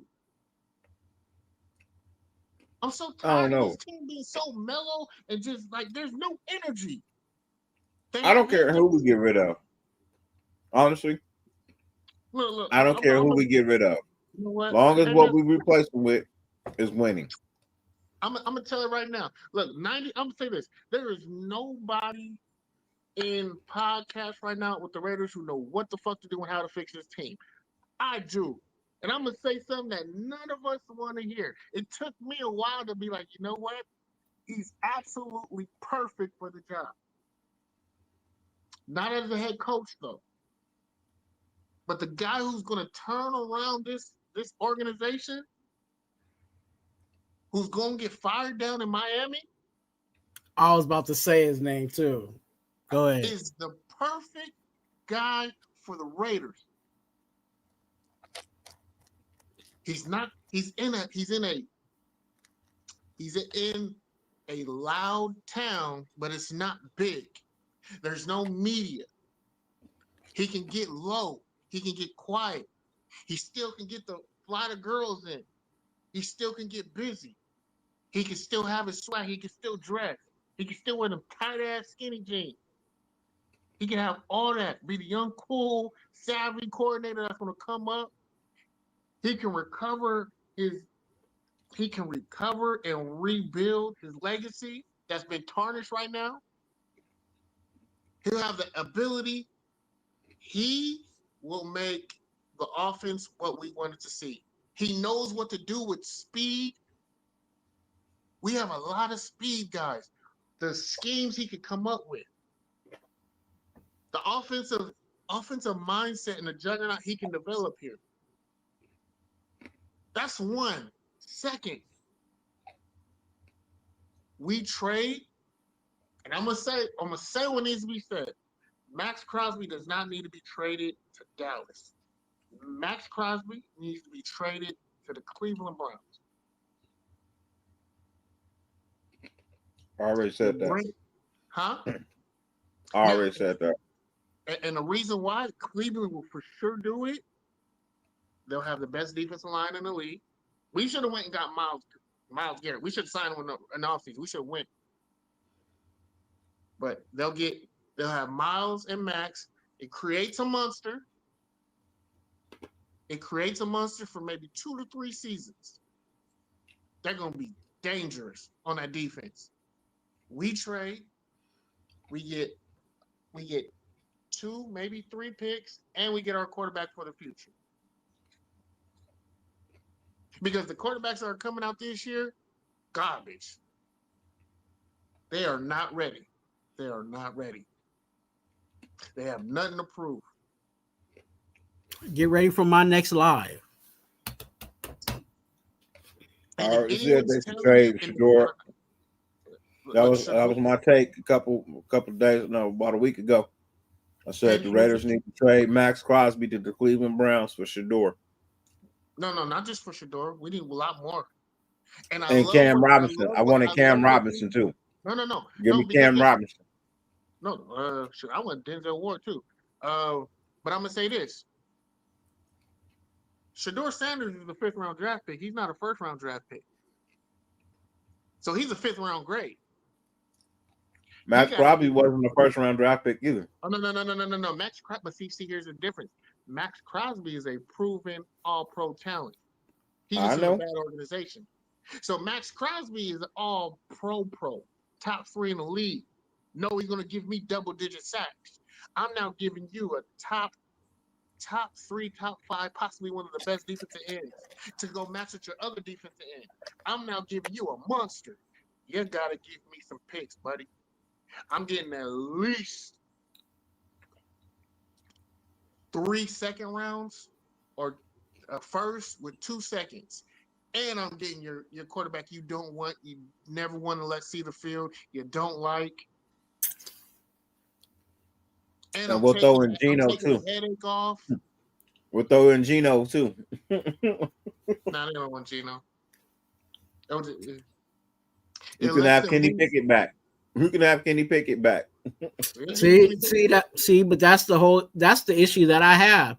We just spent a 5th round pick on Pickett that may not even be something we're even going to see.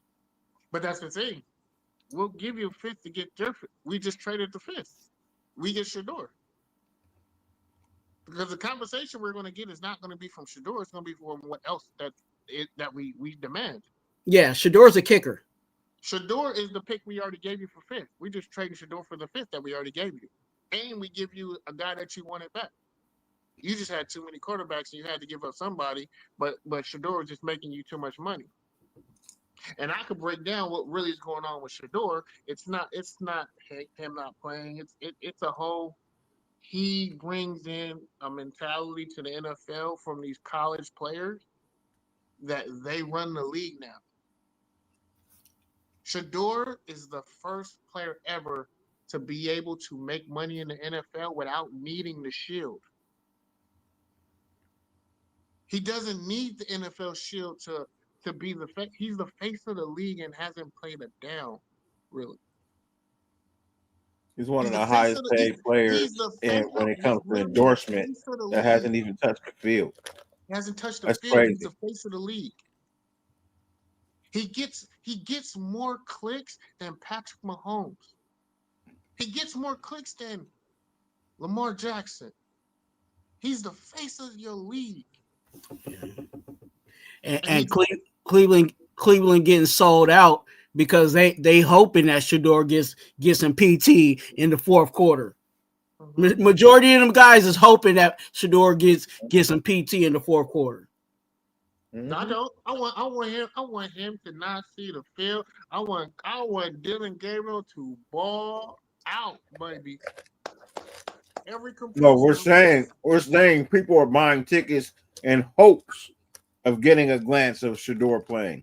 This is what we're this saying. is why Mark Davis should have went and got him. He fills up that stadium with us. We come back. The problem is, if we would have got him, we would have had to play him. No, not when you got Geno Smith. You let him sit back there. You know. Look, Cleveland pulled Flacco. Yeah. Only reason we ain't pulled Geno, really, I mean, shit, pulled him last week. He but goes for what? better with his left hand than our backups do. What they right? Look. The only reason you play any other quarterback is just to give life to your team.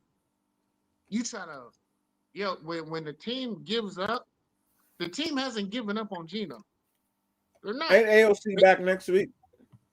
They're hoping. It don't mean nothing until the team gives Geno the Russell Wilson treatment that the Giants players giving. You still run Geno Smith out there. And that's what I'm saying. That's the cold piece of that's even the further cold piece of the situation. Because when AOC comes back, he's not the third quarterback. He's gonna be number 2. So that means we spent a 5th round pick on Pickett to be our third quarterback. Because the way that I've been reading things and the way that I've been sensing things in regards to these press conferences is that they're hoping that AOC can come back. Because if AOC comes back, they may trot him out there to see what this offense really can do. Because to be honest with you, with AOC, as much as you may hate his legs, he's accurate. Hey man, AOC is and he's not afraid to throw the check down. Hey, look, I'll say this: he's gonna get the ball out of his hands. If Brock Bowers, if AOC starts, Brock Bowers will be he won't be a scratch no more. I'll tell you that. Brock Bowers yeah, he loves starting. He loves the tight ends. Yeah. So Brock will be there.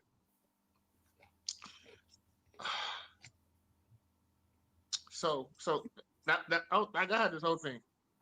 So offensively, Mike McDonald is going to be the Raiders OC. Needs to be the Raiders OC for us to turn the page. That's one. That's the first domino. But that can't happen to the offseason. He's pretty much out of there in Miami, yeah, he throw. Now, when you bring him in,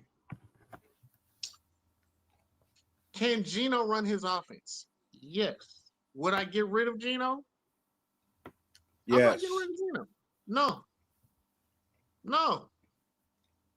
You don't get rid of Geno.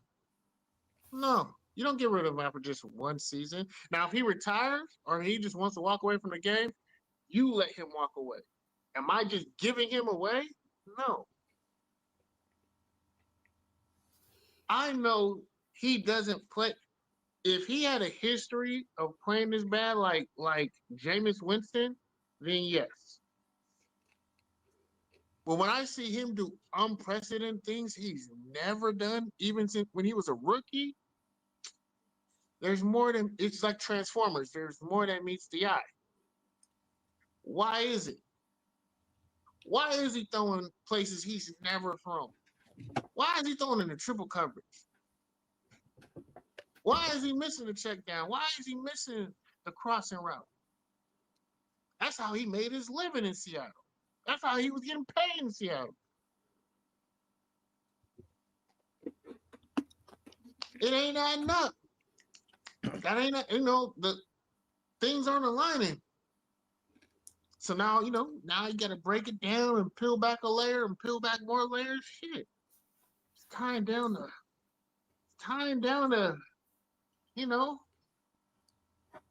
to the motherfuckers with the headsets on. You got a quarterback that's good at play action pass, but you got him in the shotgun. You got him in a pistol. All right. You got him in a spread. You got him in a RPO. He hasn't read that since West Virginia. That was 15 years ago. Yeah, Rich Rodriguez. And you running that?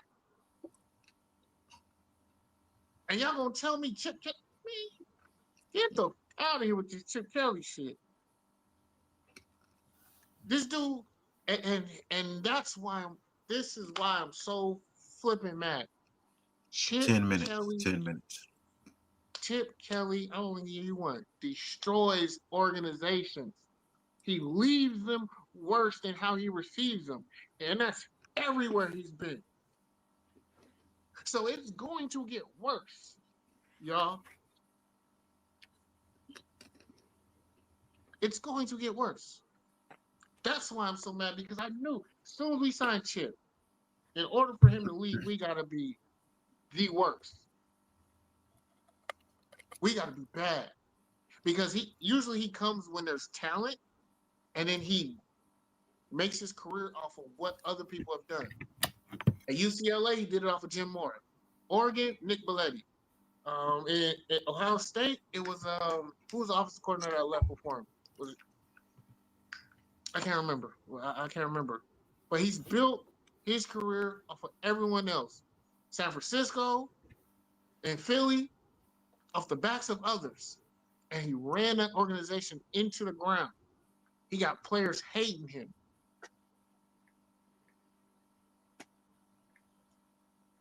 Yeah, man. Like I said.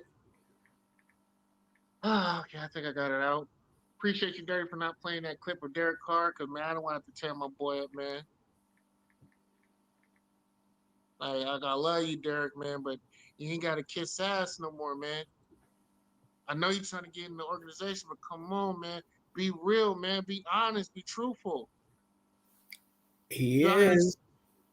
Y'all are saying some bullshit, man. And okay, his audio's messed up. We ain't gonna hear it. It's a little clip. All jokes aside, I love him too. Yeah. Okay. All right. Reality check. Okay. What happened, bro? Listen. What happened? We instilled so much confidence in Gino, in the entire squad. They listened to us. Max, he was going to do his thing, and all they did. I don't think they watched the show. Lay a freaking egg in Kansas City. It hurts me because I'm upset about it. I'm so positive and optimistic. This dude loves to be recorded. I love this fucking show, bro. I love this show. Bleed silver and black. You did. We can get a little upset too sometimes, because when we try to instill some confidence in you, and then you go out and have a performance like that, I need that in my life. And this is fair use act. Fair use act. He's formulating what he's gonna say. This is exactly what he looks like on the podium. In here, we're trying to bullshit this shit again. I don't know what to say. I wouldn't be surprised if Max punches somebody this week. Good, Max. Maybe you need to do that, bro. I'm not encouraging violence. Yeah, but I wouldn't be. Max would be the guy if I wanted some violence to happen. To encourage. He'd be the guy. I know so many people in that building. You know what I want Max to do? I want him to just go on an absolute tear of all tears. Yeah.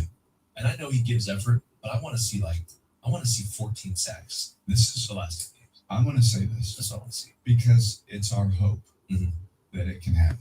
Okay. Is I want Max to get healthy over this bye week. Yes.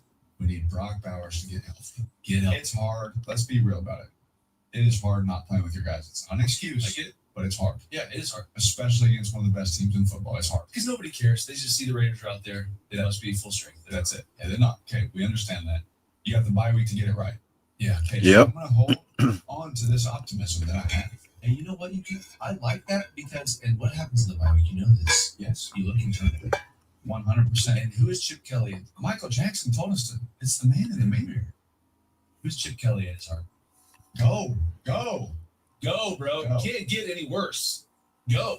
We know this about the Raiders. Smart coaches, winning Yeah, coaches, good coaches. great coaches. They have good players. And lose, man. They have good players. I think that these good coaches are going to do the right things. They're gonna JC make- don't like they're gonna that make shit. adjustments. They're not going to stay the same. Yes. Because if they do, it's going to be a long year Yes. in Las Vegas. Too. Yeah. So we're not. I want to see Max Crosby win so bad because I love him so much. Yep. He tries so hard. He gives his heart. When I tell you, as a quarterback, I'm there early. Mhm. Obviously, you know that. Yeah. We're there before everyone. Yep. Okay. Max Crosby's right in there with me. It's a defensive end. When I'm leaving, Max Crosby's leaving with When me. all he has to do is rush the passer. Just rush the pass. No, He's there. he has set the gold standard. So if they are not matching that intensity, Mhm. I expect Max to start grabbing people by the neck and say, "No, I'm going to Hey. drag you out of your bed. It's time to go work. Hold the It's accountable. time to go have another walkthrough. Let's get an I extra." love that. Because we're at that point. Whereas the season can go one way or the other. You can make a greatest comeback, and we can do what we should do as the Silver and Black. It can be an awesome season because you got the pieces to do it. Yeah. Or it can go the other way. We can feel sorry for ourselves and all this kind of thing. Look, Ashton Genty, listen, he's new to it. All right, I'm going to say this to you, Ashton. Yeah. Okay? Yes, it has been hard there for a long time. It has been hard there for a long time. All right? Trust me. No one knows more than me, big dog. All right? But the only people that can fix are the ones in the building. You That's got to great. set the culture. You got to set the standard. We went to the playoffs 2 times and it hadn't happened for 20 years. Okay? So I know how hard it is. But instead of dwelling on it, I'm excited to see the young back go run more violently than he's ever I ran. love that. Pick up blitzes more violently with his hands than he ever has. Yep. To push the team forward, to propel the football team forward. Because I believe in the Raiders, man. I still believe in them. I love that about you. You know, there's one thing you can control on the field. It's your effort. And Yes. we know that Max is going to be the catalyst for that. Yes. Ashton's going to follow along. Who's Now, next? This is the last thing that I'll say on the Raiders. The coaching staff, they are veteran guys. But I think the best coaches, right, and you've talked about this also, the players start to take ownership of what's happening. It's hard to take ownership of what's happening right now from a player standpoint. But you almost have to take this bye week, play with some tempo, Chip, and just let Gino go, right? Let him be free. I think that's what I saw in Seattle. There's a guy that was uber confident. Yeah. And when Gino plays with a lot of confidence, he makes big time throws. You're going to have mistakes. I get that. But if you play fast and you play with confidence, you got a chance, man. Yeah. Especially with Max. Max, we Yes. get 14 sacks. I'm Yes. excited for you. Yes. We haven't given up yet. No. We're still here. You're getting punched in the face on the ground We're right now. mad because we care. You got to get up and keep fighting, and they're going to do it. They're going to do it. They're going to do it. They're going to do it. I believe it.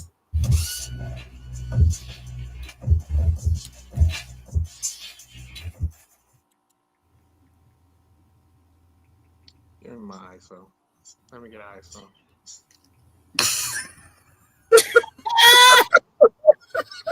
Give me my ISO. Hey, don't talk bad about my quarterback. You know what I'm saying? That's my Alfredo said, "Damn, I missed Carr. I can't believe I'd ever say that." Give me my damn ISO. Hey, I'm telling you, like, hey, before you give JT the little, you know what I'm saying, his time. Look, we're I never give you a gonna, minute. we're never gonna have a quarterback that's going to sacrifice his check for the overall success of this team. Find me a quarterback that's going to be as committed as DC was. Still to this day. Go ahead and let JT. I just want people to know that. No, I want you. Here's your minute.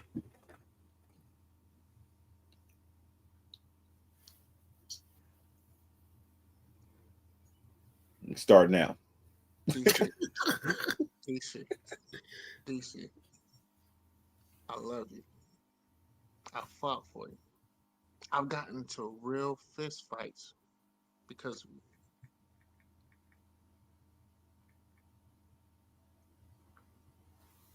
Nigga, you fucking lying.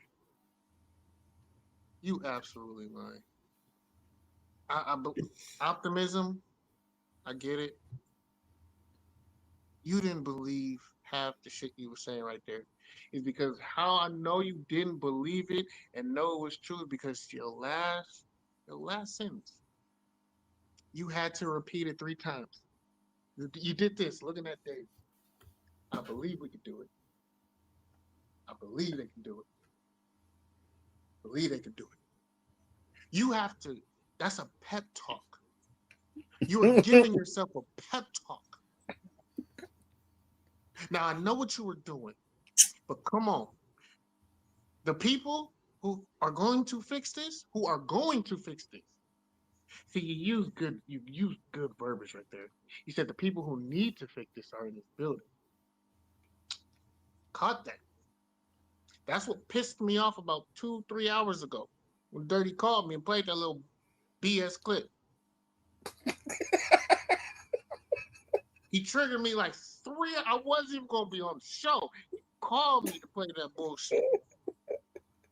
I told him to stop because I was at work, at my office, cussing, ready to cuss. You don't believe what you fucking said. Don't lie to me. This is a relationship and you're lying. You're lying.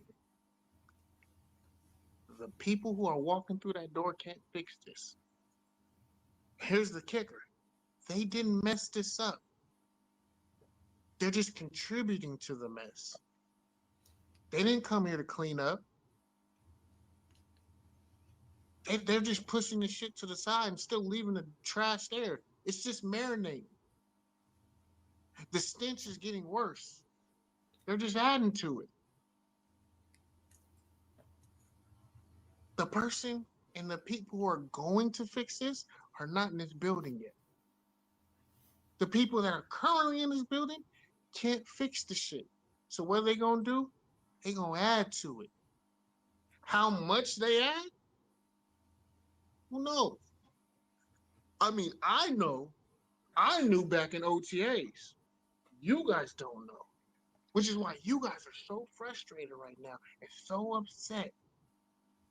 Why so many people are like, Pete Carroll needs to let go. He needs to be fired as of yesterday. Why does he need to be fired?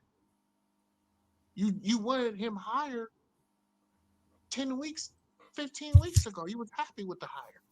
You was loving the hire. You was ecstatic about the hire. Now all of a sudden it changes? Why? Because the hire proved to not be shit. You got to give him a chance to prove himself, though, right? Gave him 7 weeks.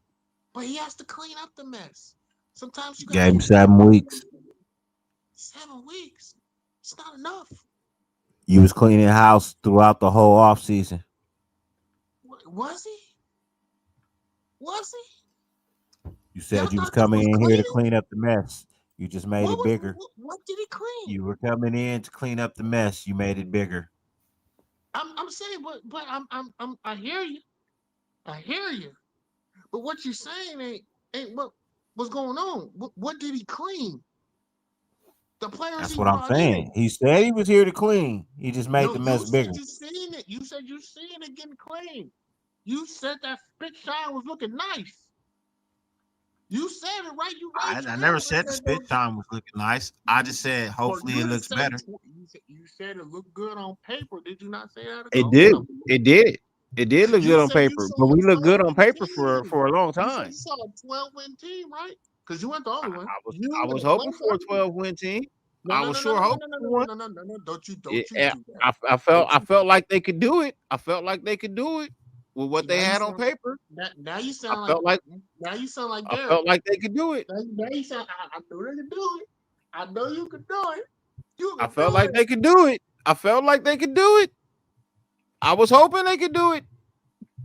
I wanted them to do it. I needed them to do it.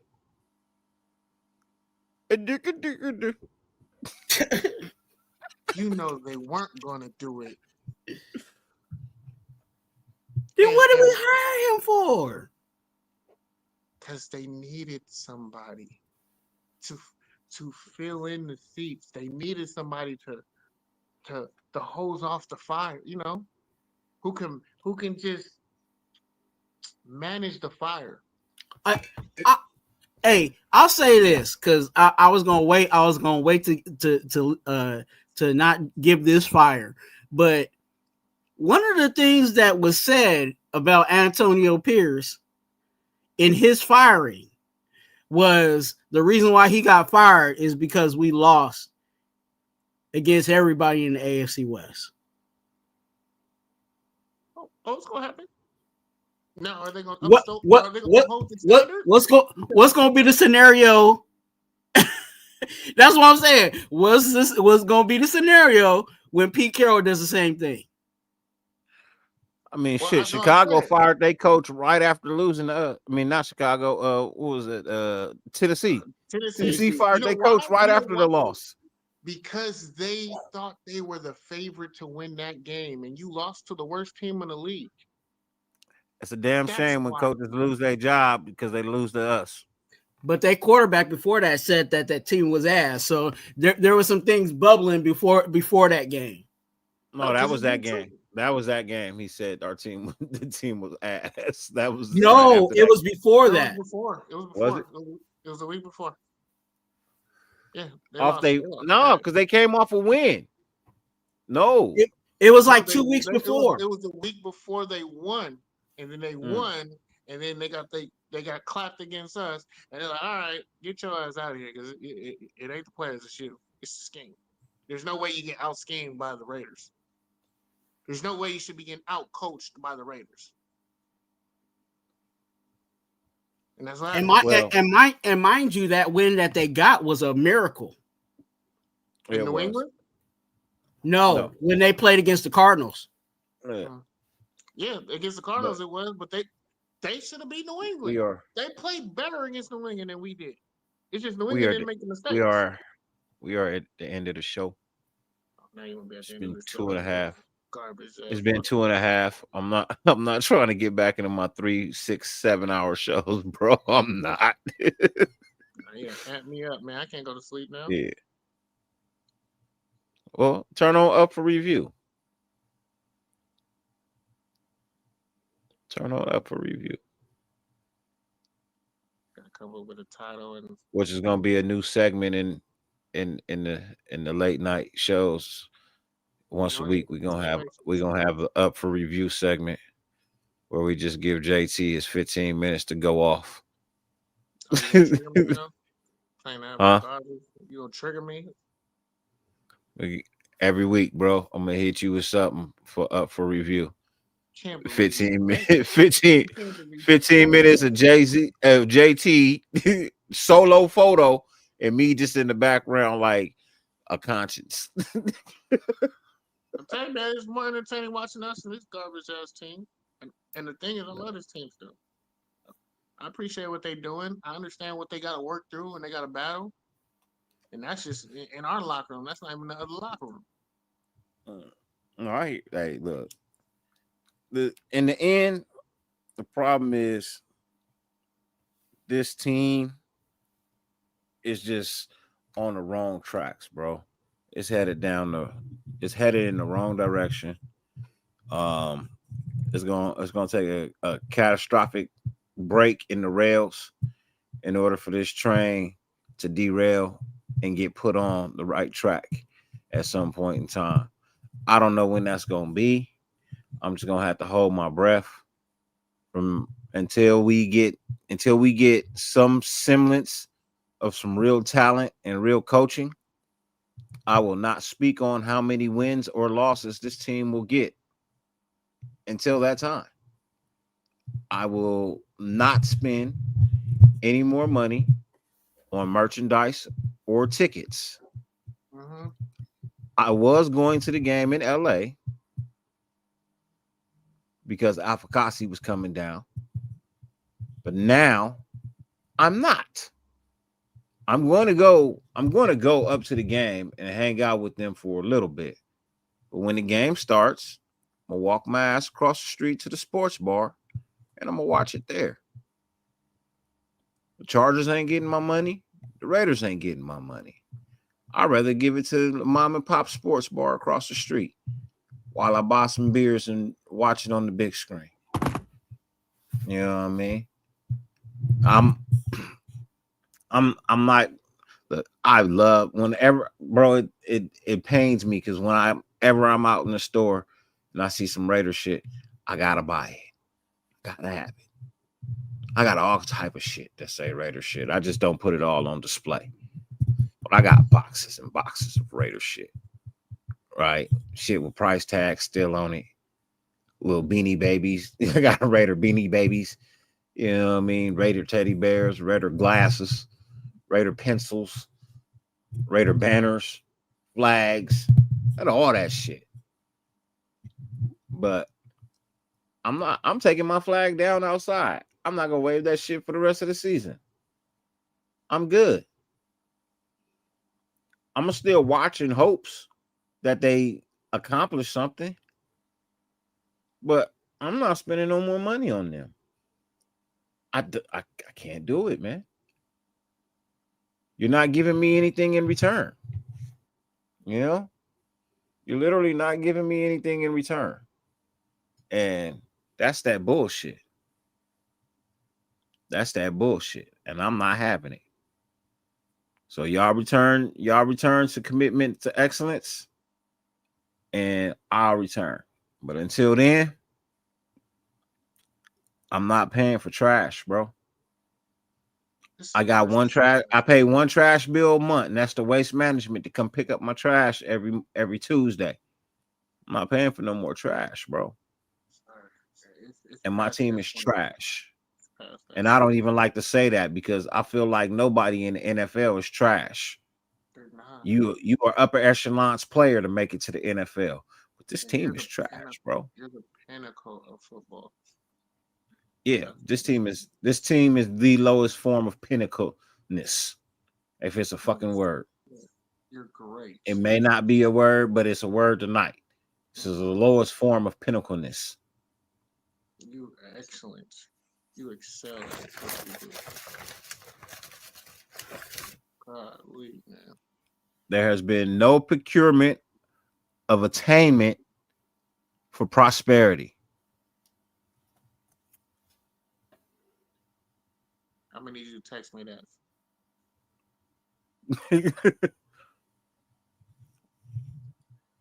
There's no procurement for attainment of prosperity. SAT words a day. Let me get you closing 30 seconds, man. Let them know what you all about, JT. 30 seconds. Give it to me. What you just said, there's no procurement for attainment with obscurity. I think that's what you said. Prosperity, same thing. But yeah, man, I think I said pretty much what I was gonna say, what I needed to say after you triggered me earlier today. I got it out, I think. But come on by. I'm gonna pod later. I'm gonna give a game plan of what we need to do in our off week.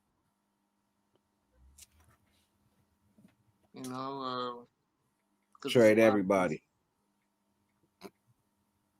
Does that include Patrick Graham? Everything's got a price. I think you let him go free. What Cat Williams say? Everything got a price. Everything must go. Even you. That's Even you. That's what I need to look up. Does he have a bio? Because he needs to go. But yeah, you know what? Everything got a price. Everything must go. I got a couple more things to get off my chest. I just not thought of that. That tanking subject got me a little bit tilted. But yeah, come on over there. Dirty might pull up after, No, Dirty going to sleep because Dirty got to get up and take the kids to school in the morning. Wifey at work. Dirty won't be there. Dirty going night, nigga.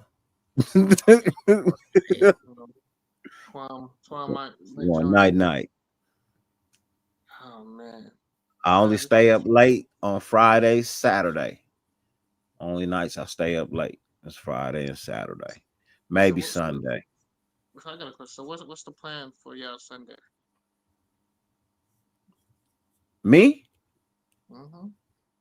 I'm going to help the homie build the Harley Davidson. Sound like fun. Hmm? More productive than a normal weekend watching the Raiders.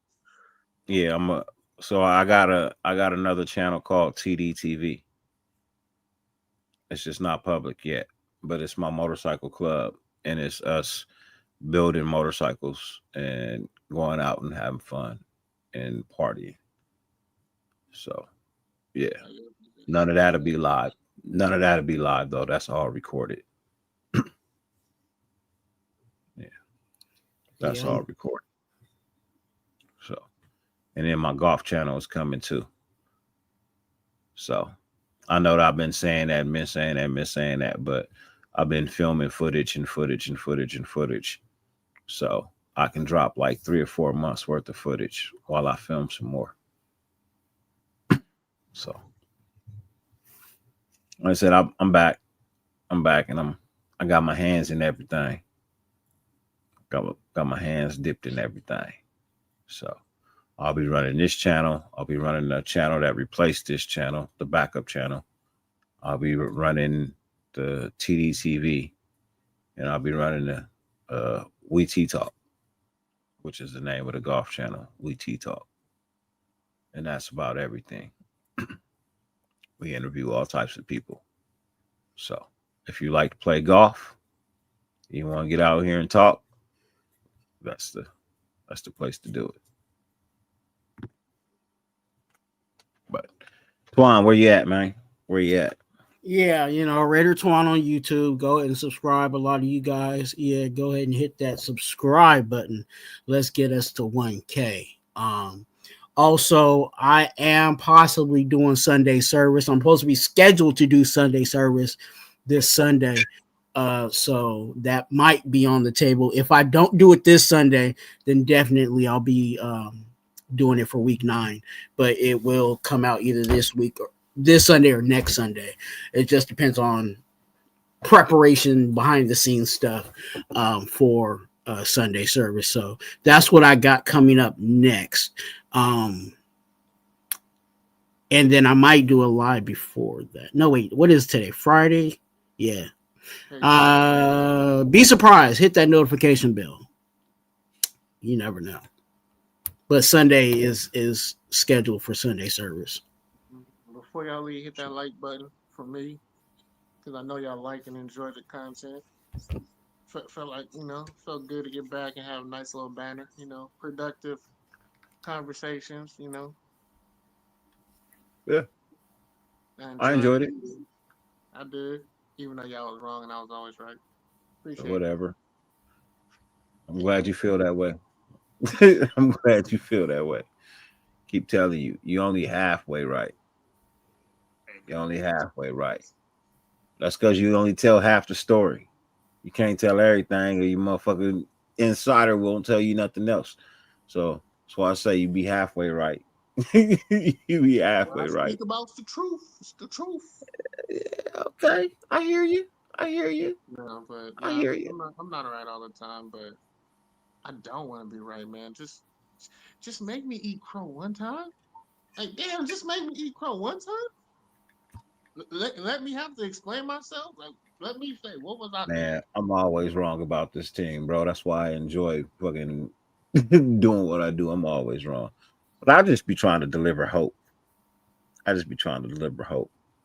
don't want to deliver reality all the time, but you know what? I think I'm gonna have to go back to delivering reality, bro. The reality of the situation is this team is awful. Yeah, man, Awful. We're not getting Obama. That it's not the hope. Not run off of hope over here, man. Well, ladies and gentlemen, I sure enough appreciate you guys pulling up, tuning in. As always, 50 billion things on the face of the planet you could be doing. fact that you allowed us to grace your screen for any amount of time was greatly appreciated, more than I could verbally express. I will be back next Thursday, same time, 9:30. Those are the nights that you will find me here. As it stands right now, I plan to come back more, but as it stands right now, Thursday nights at 9:30 is when you will catch me here live, doing what I need to do, saying what I need to say, and yeah. Got a new saying. I like this one. Take this one to heart. Live it, love it, learn it. Never test the patience of a man who has none. Ladies and gentlemen, y'all have a good night. Peace. I'm going live. Come on over.